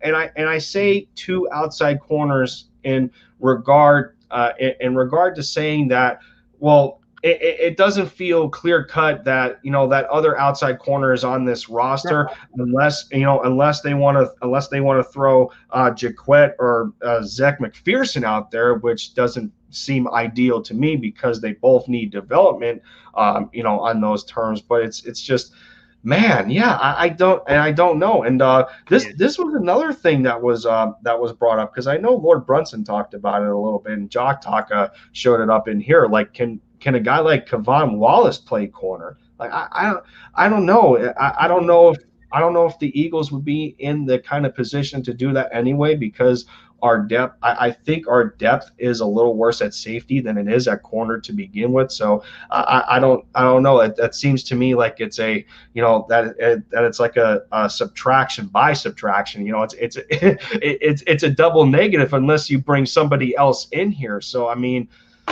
man, yeah, I got no idea. But at the same time, sorry, go ahead, Gate. The rumor I heard was that Andrew Adams might get moved to corner, who is the veteran guy. He's the veteran guy that we signed coming out of Tampa Bay, but he's played with the Giants. And I think he's played a teeny tiny bit of corner, here and there. Like, he's not like really a wide, what you call an outside or a wide corner. It's not really what he is per se, but I mean, he's done it a handful of times. Decent size, 5'11", 205. I have no clue what he runs, guys. I mean, I'd have to really look it up and see, like, okay, like, does this guy even have the foot speed? Like, the thing is what you hear reported isn't always an accurate reflection of like what a guy can do. But I'll be honest with you, like, I'm looking through right now, guys, just to see how often he's been outside as a corner. And to be real with you, 10 snaps here and there between seasons, nothing. I mean, this is not, it's not necessarily an ideal. This is definitely like a conversion type thing here because, I'm looking through, and like 2016, it was like 3, then it was like 6 snaps, and like 2017, like, and the guy hasn't played a ton of outside guys. Like, he's not, this is definitely a guy that we'd be converting to outside corner. But, I look at a guy like Andrew Adams, like, okay, sure. Like, I mean, he probably could make the roster, as a safety, but I will say that there's still a fight because you do have a pick invested in Kevon Wallace. I think that Marcus Epps knows the scheme to an extent, because of his short time in Minnesota. And I do think that for some weird reason, this front office, they like Marcus Epps. I mean, it's got nothing to do with if I like him or not. It just feels like to me this front office sure likes him. I mean, that'd be my takeaway from it. We all know Schwartz did, since he gave him the nickname Epsy. Yeah. It's a great point that you brought up the scheme. And but when I initially seen the Andrew Adams signing and going over some things about him, I think it's fair to say that, I've noticed that he has quite a bit of special teams snaps, and that's where most of his forte is. So he kind of resembled to me of like that kind of Chris Maragos role, to really help on special teams. So I don't know if putting him at corner would be a good idea, especially that, when we talk about his terms of speed, I think he's 29 going on 30. So I don't think there's much speed left if he was, and that's if he was fast to begin with. But feels like a 4 or 5 guy to me is what I'm getting the readings on him. I mean, he's got size, guys. I mean, he's 5'11", 200 plus pounds. I mean, the guy's got a 76-inch wingspan. He's got almost 31 3/4. So just short of 32-inch in arm reach. So, I mean, he's definitely got the size, but I'll be honest with you. Like, I would probably much rather, I'd much rather roll with the young kid from, Louisiana Lafayette that we, Michael Jacquet, who's also a tall, rangy corner that I think got put in a very unfair situation last year, played fairly well against DeAndre Hopkins, and then got burnt by the foot speed of Gallup. And, I think that he's a guy that if you could, he's young, he's got the prototypical size they look for. Would I want him as my second corner in an ideal situation? No, I would not. I would much rather have a veteran, have McPherson as my third, and then, have a fight for the fourth corner spot between Michael Jacquet and the kid we traded for, Josiah Scott, and then the other guy ends up being your fifth corner. I mean, to me, I think that's the more ideal circumstance with an opportunity for guys like Shaquille Taylor and those guys to steal a spot. You know what I mean? Like that's what I think would be the opportune situation. But right now, I would say it's between McPherson and probably Michael Jacquet for starting besides Slay. And Jacquet was, I think it's safe to say Jacquet was only on the field because Slay was dealing with an injury. I don't remember what the injury was. It might have been something. It might have been either his ankle. It might have been either his ankle or it was a concussion. Those are the only two that come to mind. But it's like if somebody ends up going down again, it's like where's our depth there? But we bring up we're already up against it for the depth. You're right. I mean, already. Yeah. So, but we bring up scheme though, and I think that's one advantage that Gannon is going to have over Schwartz. In terms of we always felt for quite a long time with Jim Schwartz as a coordinator is that it was a 50-50, I think, in blame deflection when he was the D coordinator. And when you consider there was people that thought that, oh, well, it's the talent of the players. One side it's the talent of the players, and the other side it's the coordinator himself and what he's looking for. And it's like, well, all it was about was just the D line rushing the quarterback, no stunts, no disguises. There's really nothing, material wise on the field in pre-snap or pre-snap or post-snap to make the opposing quarterback think. It's just it was a situation to me where it felt like, well, as soon as the ball is snapped and as long as the offensive line can hold the rush, it's just the quarterback can sit back there and just look like, oh, well, I'm just going to wait on somebody to be open because I know these corners have limitations. So it's like, it's like a pinball machine, it's like a pinball machine where it's just going wherever it wants. And, so long as you hit it with the flipper, but that's not the here nor there. But I guess it's a sensible analogy. I guess it's a sensible analogy. I'm not very good with those, but when we talk about Jonathan Gannon and what we hope or what we think he wants to do, and you talked about there's a sense and there's a possibility of how a scheme can help the players, and we understand that there was limitations, but when you're putting guys on an island that don't have the kind of experience as Slay, and there's no safety help, and you expect them to be as good as possible in coverage in that bend don't break kind of philosophy, that's not, to me, with the situation that we were in, that wasn't the most sustainable, and we really took some bad punches because of it. Yeah. I mean, look, I look at it this way. I think some of these guys, our coaches, are really into the coach speak stuff, and I don't buy full-heartedly what they're selling at times. Like when they say that they don't have a prototype for an X receiver, I'm going to call BS on that. There's a prototype for a boundary side receiver. When Gannon says that he doesn't have prototypes for corners, it's about technique and scheme. I get that, and I agree to an extent, but there's a prototype. I mean, let's be real. You look at a guy like Michael Jacquet. He's 6'1".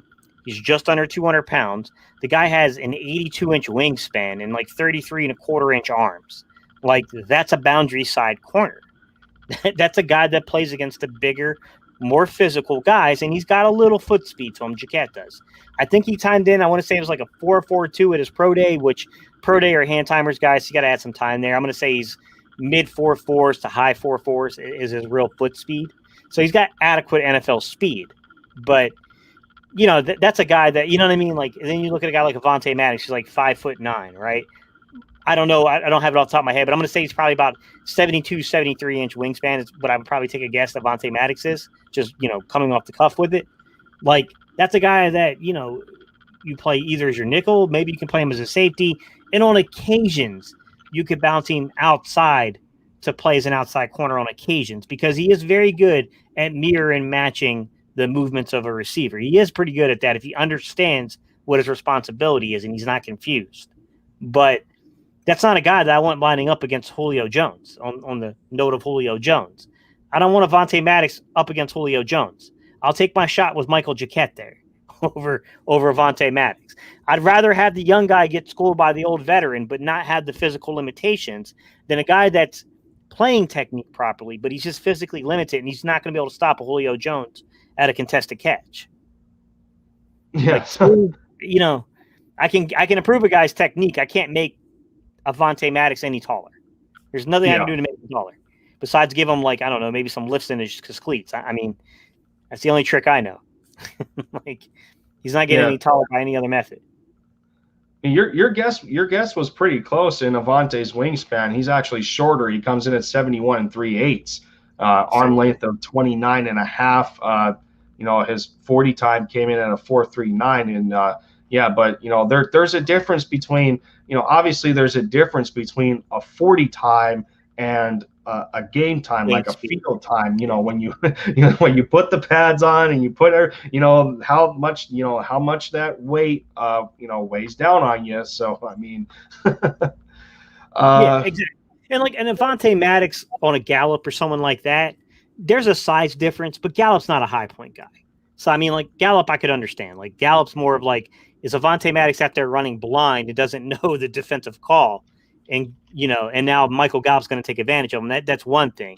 But I mean, that's different from like putting him up against, you know, a guy that can, you know, like a Hopkins, a guy that's going to go high point the ball on, like that. You know what I mean? Like, there's limitations. DK Metcalf absolutely ate him up in the playoffs that year. And it wasn't like Avonte Maddox didn't play bad in the playoffs that year.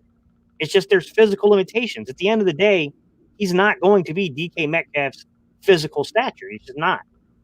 And it's like, you know, I thought they made a mistake moving him out of the slot. And I know that some guys feel that his best position was safety. I don't know without seeing the film, guys, and really weighing and judging the film, but I thought he was adequate to pretty good as a nickel corner. I think that was the mistake, was last year when we went with 101 small guys as well, between already having Crevon LeBlanc on the roster with Avonte Maddox. And then you sign Nickel Roby-Coleman, like the slot god, if you will. Like, it's just like, okay, I mean, how many slots do you honestly need? So for perspective, Josiah Scott, who we just brought in, is about to, I guess he's literally the same as Avonte. You know, the height's the same, the weight are the same. His arm length is about the same, 29 3/8. Wingspan is pretty close. It's about the same, 71 1/4. You know, the 40 times are close. Avonte's a little bit faster and not much. Josiah comes out of 4.42. But yeah, I mean, I don't know, man. I really don't. So we bring up the defense. We just gone over corners, and how not depressing, but you know, not depressing, because that's a terrible word to use, since we want to be optimistic here going into this season, because we want our team to win football games. You know, safety already covered, I guess, for the most part. I mean, Anthony Harris is going to lead the charge. So we think, unless you know, Rodney McLeod comes back a little faster than we thought from his second ACL injury. You know, being, I think he's 31 now, so he's coming close to that. You know, that Malcolm Jenkins kind of age group.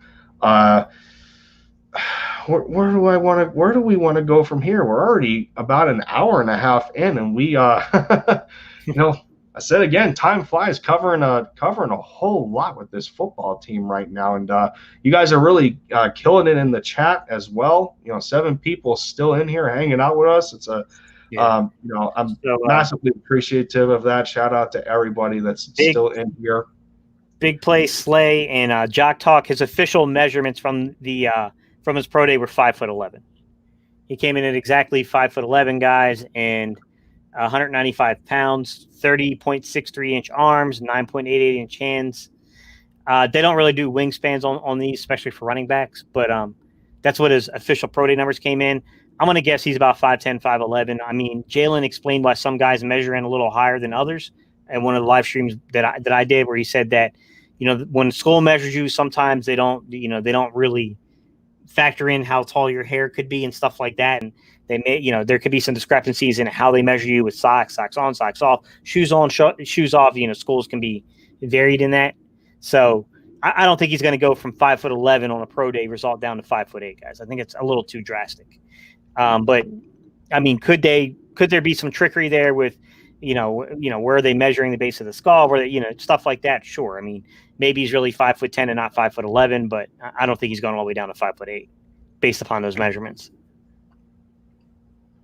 Yeah. So, I mean, since we're talking about, I guess this could be, the last skill position group that, we can cover unless there's other things that you can think of, Gate, that we can get out of the way, after that regard. But, the talk in the chat being Kenny Gainwell in this running back group, we already know him coming in from the draft class from Memphis as a 5th round pick. And, I feel he could have gotten picked a lot higher if he didn't opt out of the 2020 season. And, and of course there's speculation there involved, because he would have to pretty much replicate the year that he had in 2019, which was it was pretty great. And Memphis is continuing to put themselves on the map with the running backs that they make come out of that college. So I mean, Tony Pollard is one. I think it's the who is it? Isn't it the Rams that have another guy from there? And there's 3 running backs in the NFL right now outside of Gainwell that I think from Green Bay had a guy. I don't know if he's still with Green Bay, but Green Bay had a guy that was he was right. a Memphis back. Then you had of course Tony Pollard with Dallas, and then you had Washington's. I mean, they're definitely Gibson. Yes, yeah, Gibson. That's what I was trying to think of. I was pretty big on AG last year when I did my yeah. And then I remember, because I have a lot of Redskins, or I guess not the Redskins anymore. I have a lot of Washington fans that chime in, and they follow the channel now just because they saw my draft breakdowns, and the Redskins basically just went, or the Washington football team basically just went off of my board, pretty much. That's what it felt like that year. But Ed Oliver likes to give me a hard time about it all the time. But I will say that I like the Eagles running back room. There's some uncertainty here, right? Miles Sanders has got to be better at catching the football. He's got to be better at scanning the field and knowing when to pick up how to do pass pro. And that's a big, we talk about 6-man protection. That 6-man is, generally speaking, your tight end. Or I'm sorry, your running back. With Doug, it was the tight ends, the wide receivers, and the running backs. He had a whole slew of crap going on with protection. But I will say, we had to see improvements there, because if he doesn't improve in that area, he will start to lose snaps. I'm not saying that some guy's going to, one of these guys are going to supplant him as the featured back per se, but he'll lose 3rd down reps if he cannot pass pro. It's just a fact, guys. It's not me trying to be hateful towards Miles Sanders or anything. I'm just telling you the truth. You look at some of the guys that, we re-signed back. Jordan Howard, good physical running back, 6 foot, 228. They just don't make contact bounce backs like that anymore. And they're kind of falling out of the NFL, but I think that in the right role, he could still fit. But the problem is he doesn't play special teams, and he's not necessarily a receiving back. He can catch a screen or some stuff here and there, a check down kind of option stuff, but he's not really a receiving back. He's a great pass pro. I mean, they don't make him too much better than him when it comes to pass pro. I mean, Jordan Howard's incredible in that. But I mean, goal line reps, third and short reps. You just wish the guy played a little special teams, because then, you would feel comfortable keeping him on the roster no matter how the things shake out, just because that he could be that guy in short down, in yard situations. They tendered Boston Scott. Boston Scott's a guy that, I think is an adequate third or fourth running back for you. He can play special teams. I do think that he's another guy, though, that he's not spectacular in pass pro. I do think that he confuses himself with where his actual assignment is at times in pass pro.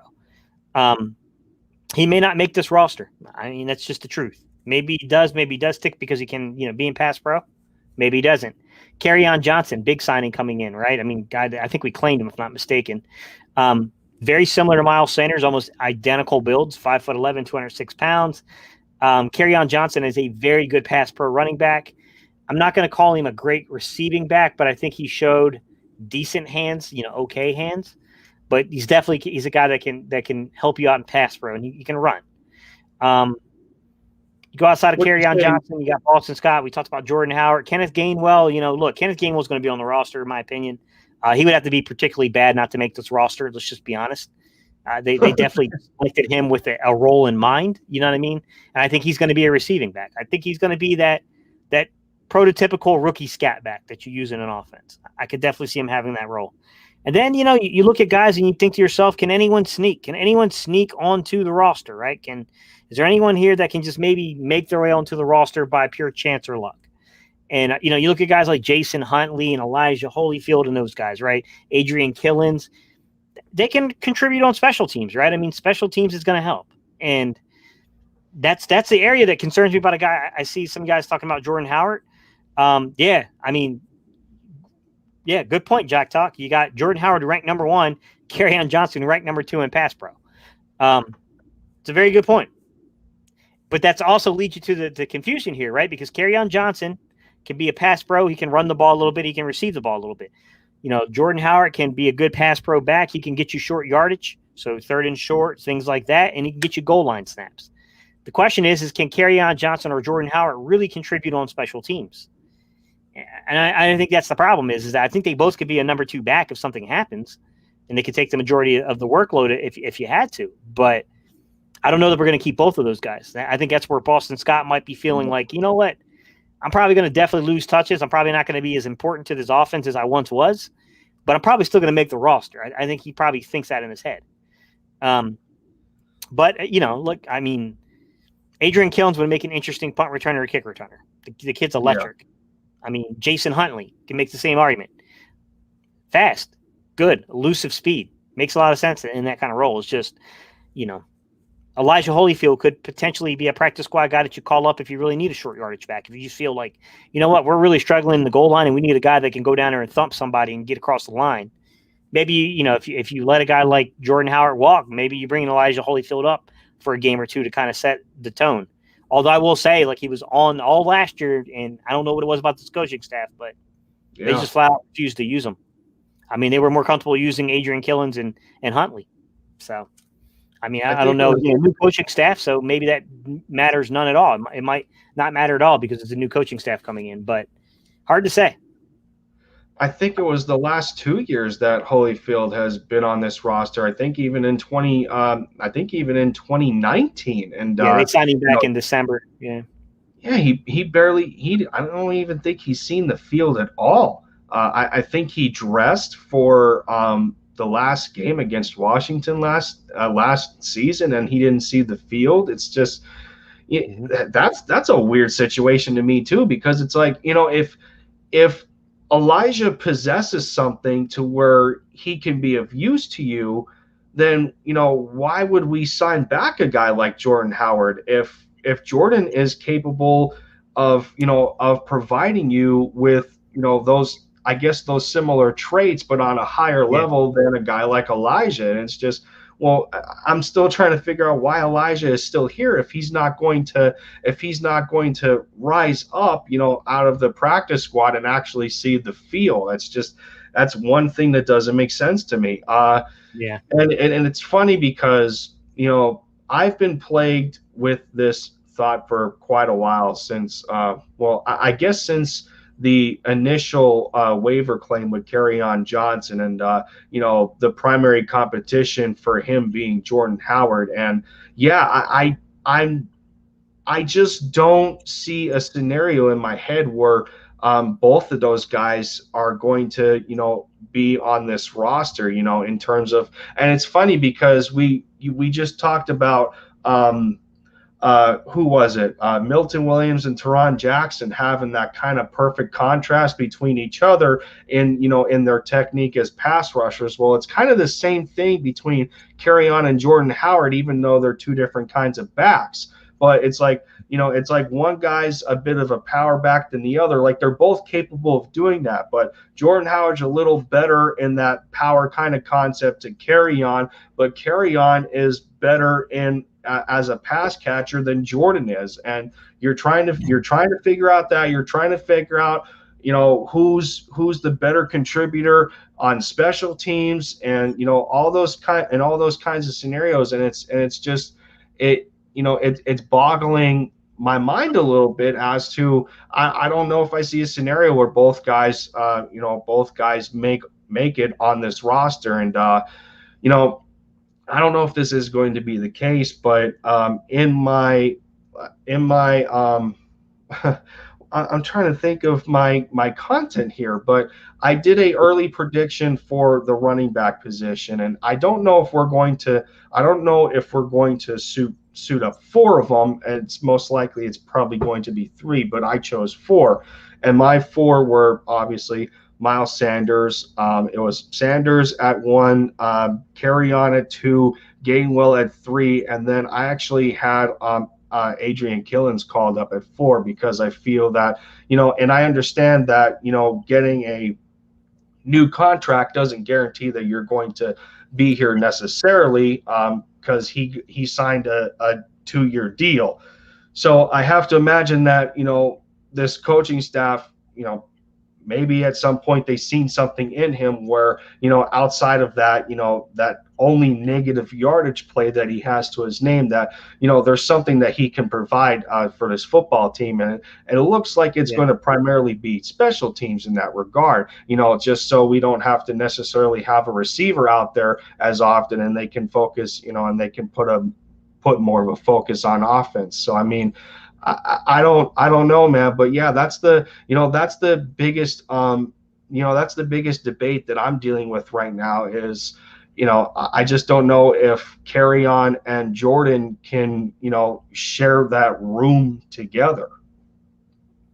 Yeah, I agree. And if I had to, like I said, if I had to take a guess right now, if it were up to me and I was wildly throwing darts at the board trying to make an assumption here, I would say it's probably going to be Miles, Kerryon Johnson, Kenneth Gainwell, and then probably Boston Scott probably be my fourth right now. But I think that fourth is very much up for grabs. I do. And the only reason I'm giving Boston Scott the nod there is that he's got far more experience in pass pro. He's got far more experience, playing in games and being a receiving back. It doesn't mean that he's good. It doesn't mean he's good at it. There's a reason why he's being moved down from being the number 2 back last year to now being potentially off this roster to the 4th back. And he might be ahead of a guy like Gainwell if he makes the roster early, but Gainwell is going to surpass him. It's only a matter of time. Look at that, and I think to myself, like, that's probably what they're looking at. But I always pause for a second, and I'll tell you my hesitation, Lindy. What running back in this room has had 1,000-yard rushing seasons? Only one, Jordan Howard. So it's kind of like he's the only one that's really been proven at a point in time. 3 of his 4 years at Chicago, he ran for 1,000, and the only reason he didn't in his 4th was because they were trying to wean him out in preference to Tariq Cohen. Yeah, Jordan was pretty impressive at one point in his career. Yeah, and that's why I keep thinking is like, man, we really don't have a short yardage back in this lineup. I mean, Kerryon could probably do it. I think Miles is okay between the tackles. I think he got a lot better there last year, but he's certainly not a contact balance back. You know what I mean? Kenneth Gainwell's not that guy. Boston Scott is bigger than people think. People look at him and say like, oh, only 206 pounds. Well, he's like 5'8". Well, he's not even that. He's 5'6". It's like 5'5", 5'6", guys. Like it's, if you're 5'5", 5'6", and you're 206 pounds and you're running back, you're a big guy. It's a bowling ball. Oh yeah. Like, That's a straight bowling ball coming at you. So I mean, he's not Jordan Howard though. He's not going to be that kind of back. I mean, maybe an Elijah Holyfield, but like I said, I don't think that's going to happen. I think if that was going to happen, I think it would have already happened. So then I look at the roster and it's kind of like, I don't know. I mean, like, it's going to depend on how important special teams play is from the running back position, because if you keep Kerryon Johnson and Jordan Howard, the first issue I have here is how are you dividing up the reps between Gainwell, Howard, and Kerryon Johnson in the reserve roles to Miles Sanders? Like, you know what I mean? Like, are we going to be playing 2 back sets? Because if not, then you're wasting a lot of people's time and you're wasting roster spots with guys that could be contributing to the team in another way. I mean, yes, you would love to have Jordan Howard if an injury happened, right? You know, if something happens and Kerryon Johnson goes down or Miles Sanders goes down, you'd love to have Jordan Howard to quickly plug in, no doubt about it. But that's like plan D, plan E. Like, you know what I mean? Like, we're going way past A and B on that plan. I mean, I think that if Jordan Howard makes it, it's because he beats Kerryon Johnson out. But Kerryon Johnson does a lot of the things the Eagles are looking for very well. That's the hard part. Is I just think Kerryon Johnson is the perfect back that they want as a complement to Sanders. Mm-hmm. And I think that's the difficulty in it, is that I still think Jordan Howard can play. I think that he was not 100% back. And I also think he was a terrible fit for what Miami was trying to do down there. So I think once he got back to Philadelphia, you know, I don't know what's going on with that week-to-week shoulder thing he had coming back from 2019, because that was the craziest week-to-week injury I ever saw in my life. Like, yeah, I think they had it. I think they had it classified as a grade 2 stinger. Yeah, I think that's what it was in the report. Yeah, I heard he had nerve damage. I heard he actually had nerve damage to the shoulder.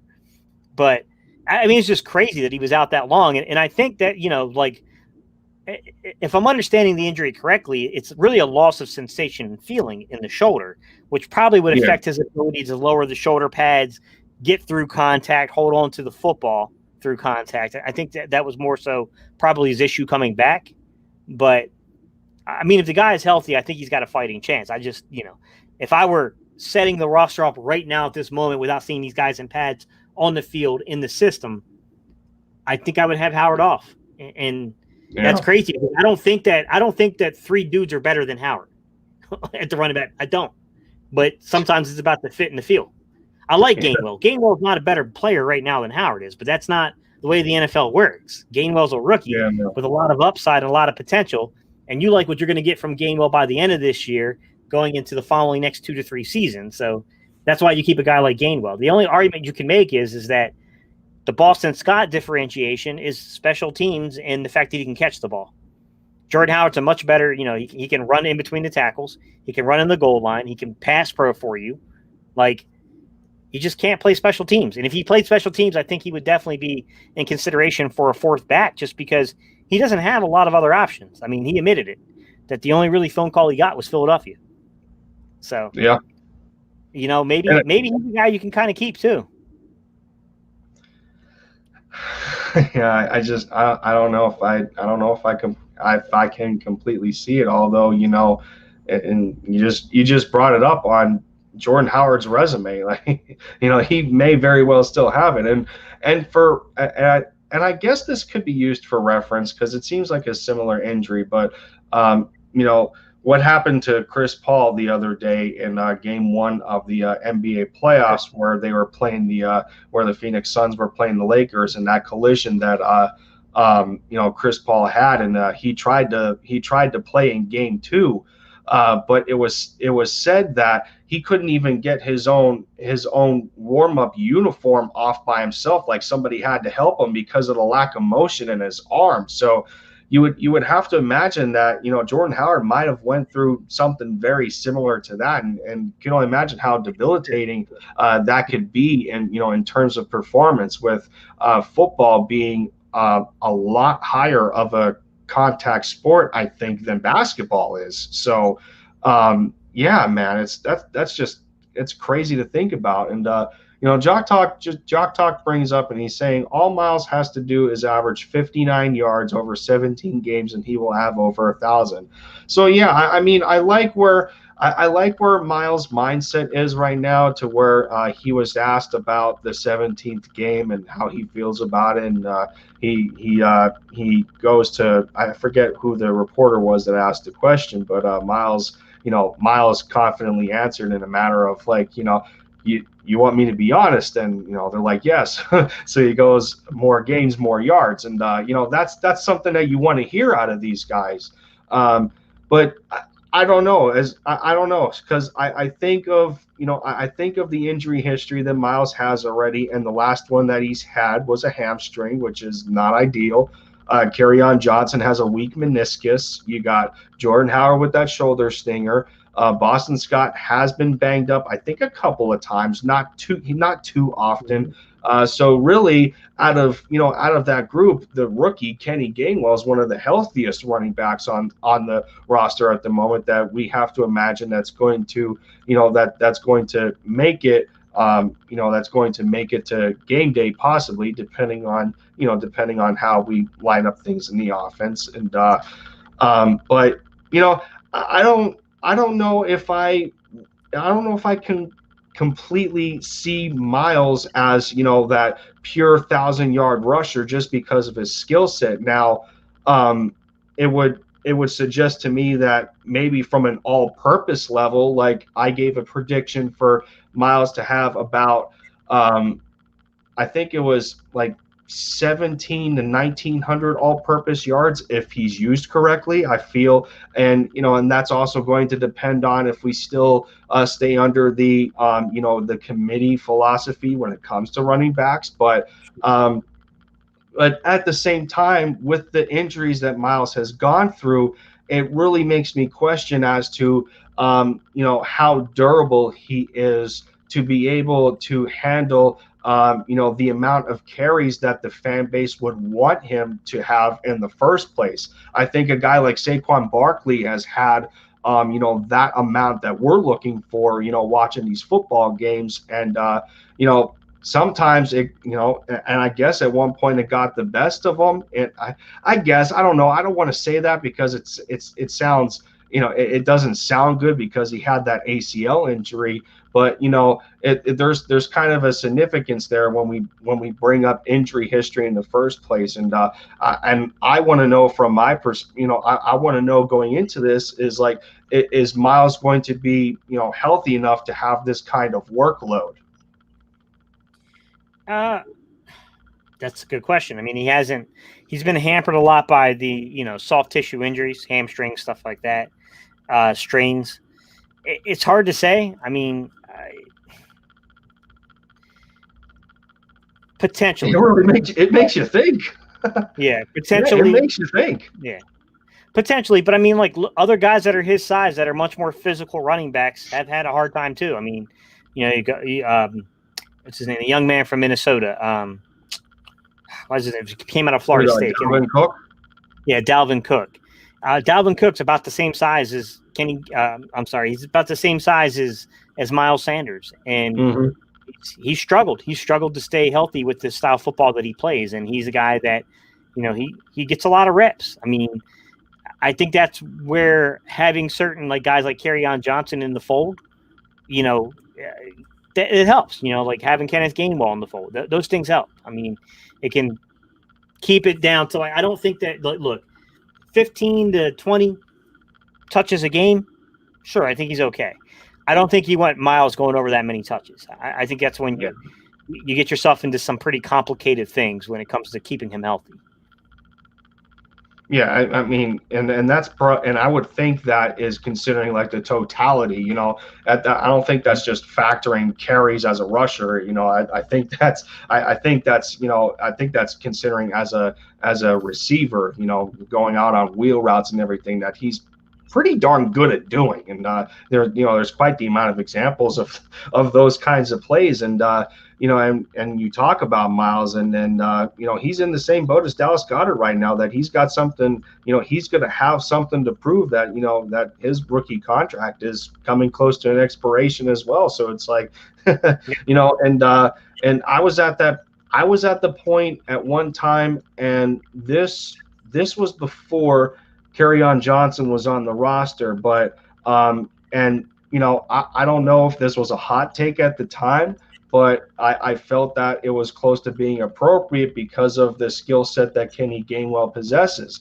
And I thought to myself, and I was talking to some people about this, and I was saying, like, if Miles ends up not panning out for whatever reason, don't be surprised if a guy like Kenny Gainwell, once Miles' contract expires and they don't feel that he's the guy moving forward, don't be surprised if a guy like in Kenny Gainwell, could rise to the occasion and be the back that the Eagles are looking for moving forward.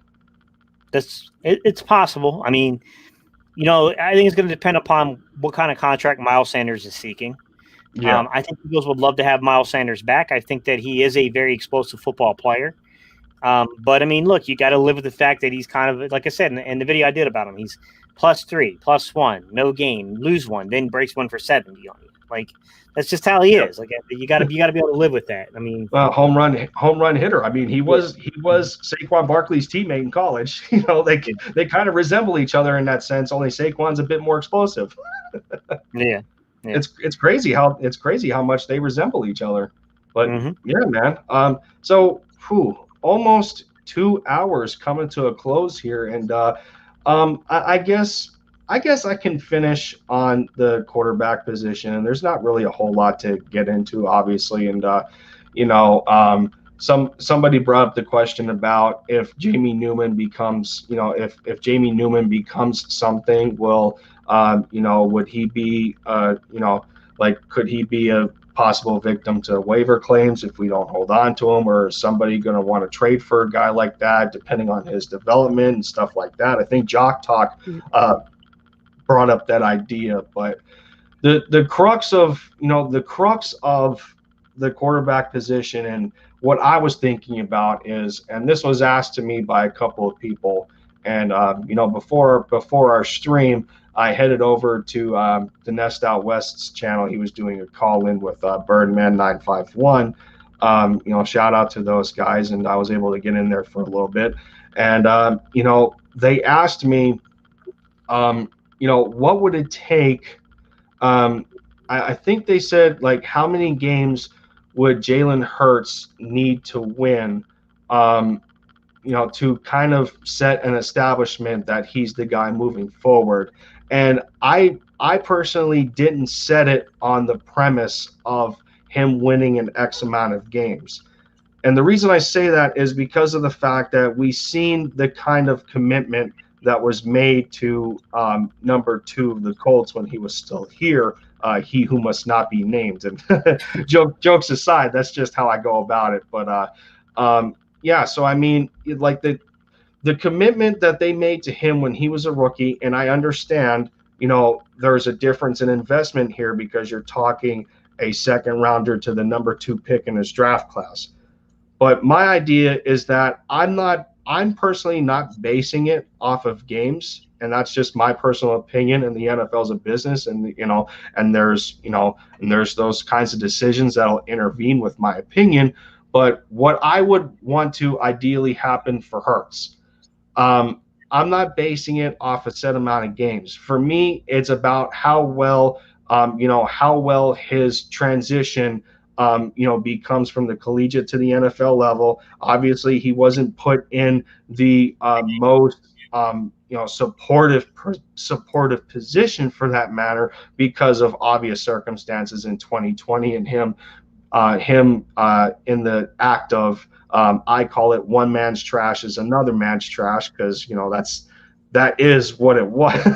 it is that's what it was, but yeah, like what I want to happen is, just focus on where he becomes in terms of an NFL ready quarterback, and you're like really pay attention to his development.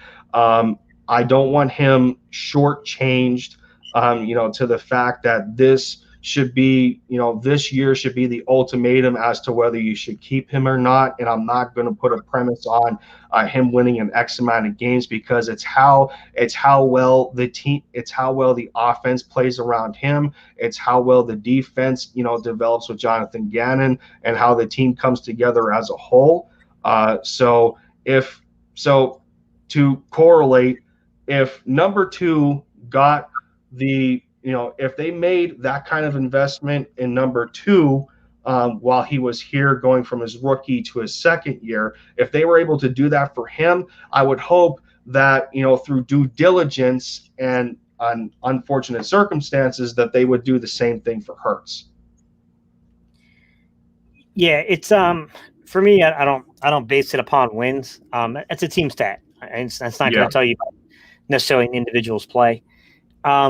He's just got to he's got to stay on time with the offense more. He's got to stay in rhythm and on time to the offense. He needs to show the ability to be able to read and diagnose defenses and understand where the ball's supposed to go against certain situations.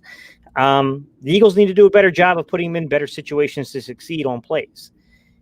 There's a correlation of what happened in the second half. Yes, he looks like a rookie quarterback, but also there were a ton of things going on that made him look like a rookie quarterback. And some of that had to do with just really bad adjustments being made by really, constant change along the offensive line, that with younger guys coming in that were missing their assignments, to receivers really not understanding where they're supposed to be on the field, where they're supposed to be in their routes, to Doug just not doing a lot of favors for a rookie quarterback, to be quite honest, in terms of the progression in the reads. Unfair domino effect, yeah. Yeah, I mean, it's a really difficult and complex thing to break down 4 games based upon those factors. So step one for me would be to try to eliminate some of these factors, right? More adequate offensive line play. Receivers that understand the offense, understand where they're supposed to be in their routes, understand how to release off the line of scrimmage and win. A quarterback that understands the processing part of the game. When people talk about processing, guys, what they're talking about is the pre-snap stuff that happens, right? Looking over a defense, understanding, okay, this is what the coverage looks like, right? These are the routes that we have called. If this guy comes this way, or if this guy goes that way, if they bring 6 on the blitz, if they come, 7 or more, if they, if they drop back, this many people in the car, making the quick split decisions and knowing where to go with the ball based upon what the defense gives you. To me, that's what I'm more so like. That's what I want to see from him. If I see that, then I think that's your quarterback. Like, you got to be careful, because if the guy's showing you attributes to be a top, I know people say top 20. I'm not satisfied with a top 20 distinguishing nature there. I still think that's not good enough.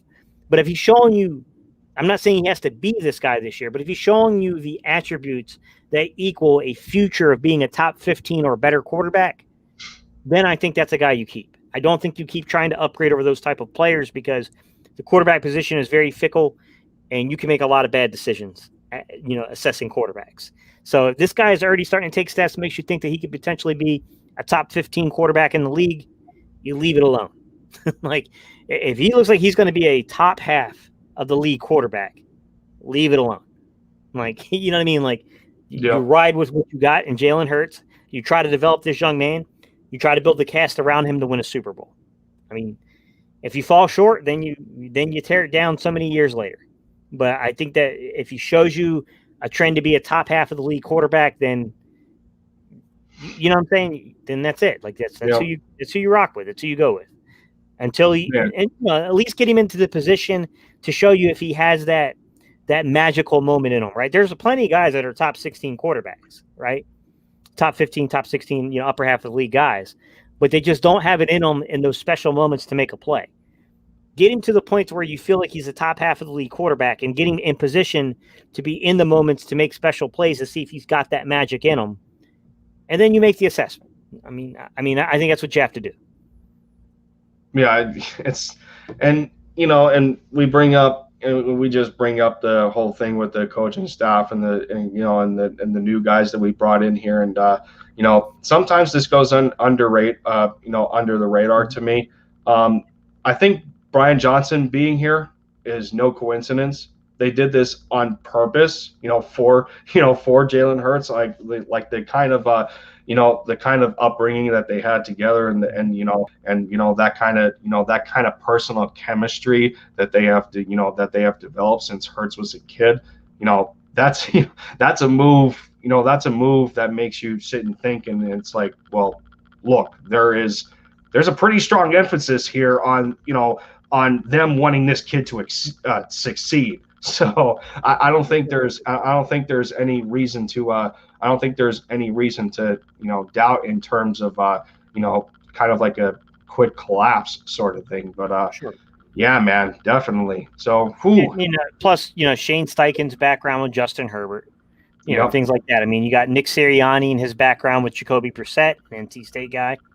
Like, I mean, it does make you feel good. And look, Nick Sirianni's not necessarily a quarterback coach, although he has coached them before. I think his specialty is more towards the wide receivers, but I think he's got guys in the room that have experience working with quarterbacks, working with receivers offensively, that makes you think that there's an emphasis being paid to the development of those two groups. Jalen Hurts in the quarterback room, and then of course, these young guys like Rager and Smith and Fulgham and Hightower and Quez and JJ and all these guys in the receiver room. Assuming JJ's even here, because that's another conversation. But I don't think JJ's. I think JJ has to prove it, or he's done. I think this is JJ's like last chance. I think if JJ is honestly beaten in camp, I think they'll move on from him. Yeah, man. Yeah. I mean, there really isn't much. There really isn't much for me personally to dive into in terms of the receiver position, other than me kind of wanting a veteran in there, since Greg Ward isn't exactly that kind of guy in quotations, because he's only been brought up from the practice squad since late 2019, but he is 20. I mean, he is 26 years old, so I guess you could say veteran in that regard. But Sure. you would have to imagine that a guy like Devontae Smith could use some help, in bringing not to the discipline that he has developed at Alabama, with how strict that program is with their football players, but in terms of a veteran that's a been there, done that type of guy, that's going to help these guys out with being an NFL football player. In this case, being the wide receiver position, and I guess since I brought up the receivers to close out here, it was one thing that Jason Avant brought up on his Q&A show today with Quentin Michael, and it's a pretty cool life lesson to think about, but it really resonates with some players in the NFL. And he talked about how he was on the back end of his career, and I think it was Kansas City. And he brought up the idea that he already shown at one point that he can still play football, but when you get to that point in your career that and this is like the principle with Ryan Kerrigan being kind of veered out of that defensive lineup for Washington. This same principle is that these kinds of veterans that are that they're not necessarily selfish in terms in wanting to help younger guys come up through the ranks and help them out in their NFL career and stuff like that. But Jason Avant brought up a pretty cool life lesson point to remember, and I think this would be a good basis to work off of if we bring in a veteran wide receiver, as in somebody that we can look to bring in onto this roster. And Jason Avant said something like this. He goes, man, oh, please tell me I didn't forget it. It's really good. It's a really good saying that he said. Wow. I can't remember. He said something about success, and you'll have better success or something along those lines by how you help others. I think it's what it was. I think he said you'll have better success by how you help others instead of thinking about yourself. And that's and that's pretty true for, any kind of sport in that regard, or and even in everyday life, like, you're helping me right now with with knowledge of, with like the more deeper intricacies of knowledge of football. So it's, there's a lot of principles that can go under. And I thought Jason Avant really, I thought he said it very, very well. And and like I said, that's one thing that I think the Eagles should look for in helping these young guys out, because I think we're at the point where we have the youngest receiving core in football at an average age of about 24 or 25. So you would think, that a veteran would be a really nice help here. But man, we definitely killed it here today, Kate. 2 hours and 10 minutes into the stream with it could be countless football talk. Well, almost, but there's a limit to everything. But man, I guess I just have to say first that I'm very grateful for the amount of time that you have taken out in your day to hang out with me here and really get into things when it comes to Eagles football. Like I said, we're over 2 hours in this stream, and and all we did was go back and forth and really get some good information out here, and educated opinions, and really good insight for our football team, and for those listening in the chat. So we still have 9 in here, and and I could thank people until I die, but that's just how I am, because it's just the way support goes. So I'm just very thankful right now for what we were able to accomplish in this stream. And again, I want to thank you, Gate, for coming on here and being the first collaboration I have had where I reached over 100 subscribers. So it may not seem like a big deal, but it means a lot to me. So I want to, and like I said, thank you for that. No problem, man. Congrats on reaching over 100 subscribers, man. It's a big milestone. I can tell you that same thing everyone else is going to tell you in content creation. Your first 100 is far harder to gain your first 100 subscribers than it is to gain your first 1,000. To be quite honest, your next 900 are going to be. I'm telling you, it's going to be a snowball effect. It won't feel the same. I'm telling you, it's just the way it is. Wow. Man.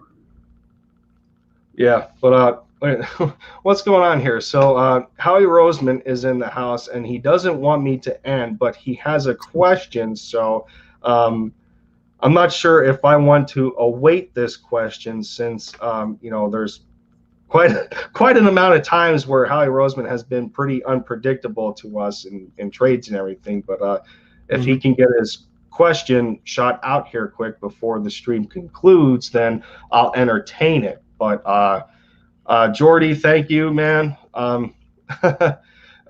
Thank you for shouting out the stream and everything. And this is a 50-50 contribution here, and I can very well make it 30-70 or 40-60 on Gate City's behalf, just because of the pedigree that he has and what he does for his channel. But here we go. Howie Roseman with the question.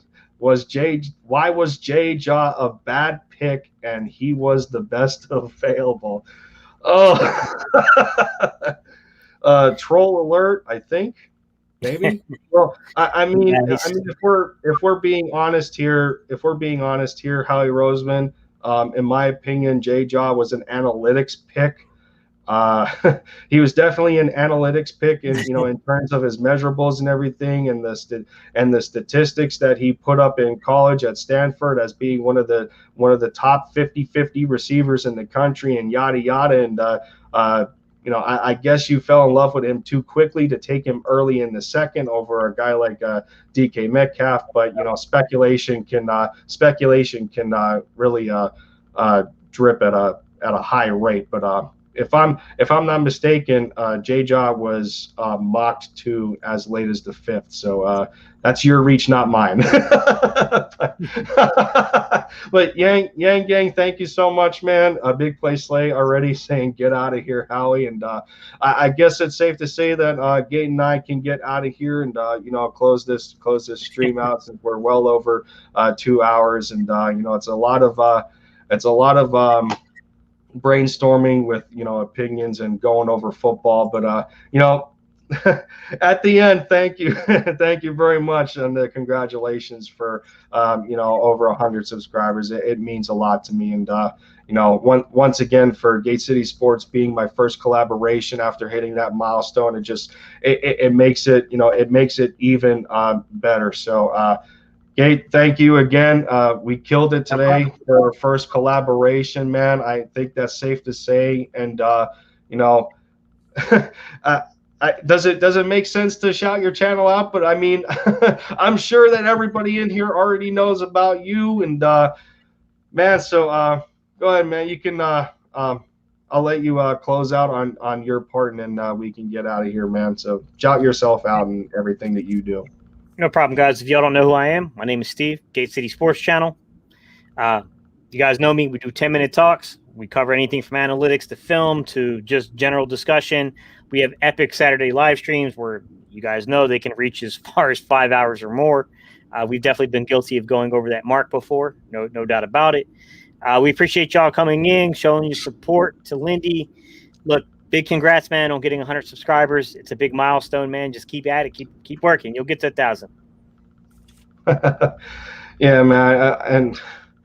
I don't know. It's like I guess in a sense there was a time where I was hoping that my numbers would climb, but it turned more the longer I've been in this, and 6 months in now, it just turned into an emphasis for me to focus on quality instead of quantity, because it's just and the countless advice I've been given from other content creators, and the support of this community in general, for the mantra and the motto of the city of brotherly love that is Philadelphia. We really embrace that in this content creator community, for the Philadelphia Eagles, and like the amount of advice and support and everything that we give one another. It resonates very well, for guys like me and anybody else in my position, or the position that I was in, trying to establish a channel on this platform. And we have to give it to guys like Gate, who is a third of the Battle Birds podcast with Philly Mike of the Philly Talk podcast, and Philly Fresh, and all of those I call celebrities in this game here, or business, or what have you, that have set the stage to create influence for the rest of us to want to add our flavor and our uniqueness to this platform. And that's why we're as grateful as we are. But before I continue to ramble, it'll be 2.5 hours instead of 2 hours and 17 minutes. But thank you to everybody that has tuned in for some really good grit football talk for our Philadelphia Eagles. Again, Gate, it was an absolute pleasure having you on here, and I couldn't be any more happy when you accepted the invite to come onto the channel. And I'm looking forward to further opportunities and further ways to grow into community with the guys that have been established as long as you have. And it's a really humbling experience, to say the least. And again, I'm not trying to ramble here, but it's just how thankful I am to be able to do this. And thank you to everybody that has tuned in. It's been me, Lindy Endzone, for the touchdown. I'm taking the lead for the Eagles, one video at a time, and draining some buckets for my Dallas Mavericks and the MFFLs that are subscribed to the channel. And I want to thank everybody for being here to view this very well done presentation on the behalf of Gate to be hanging out with me. And I'll catch you guys next time. Take care, bleed green, and see you soon.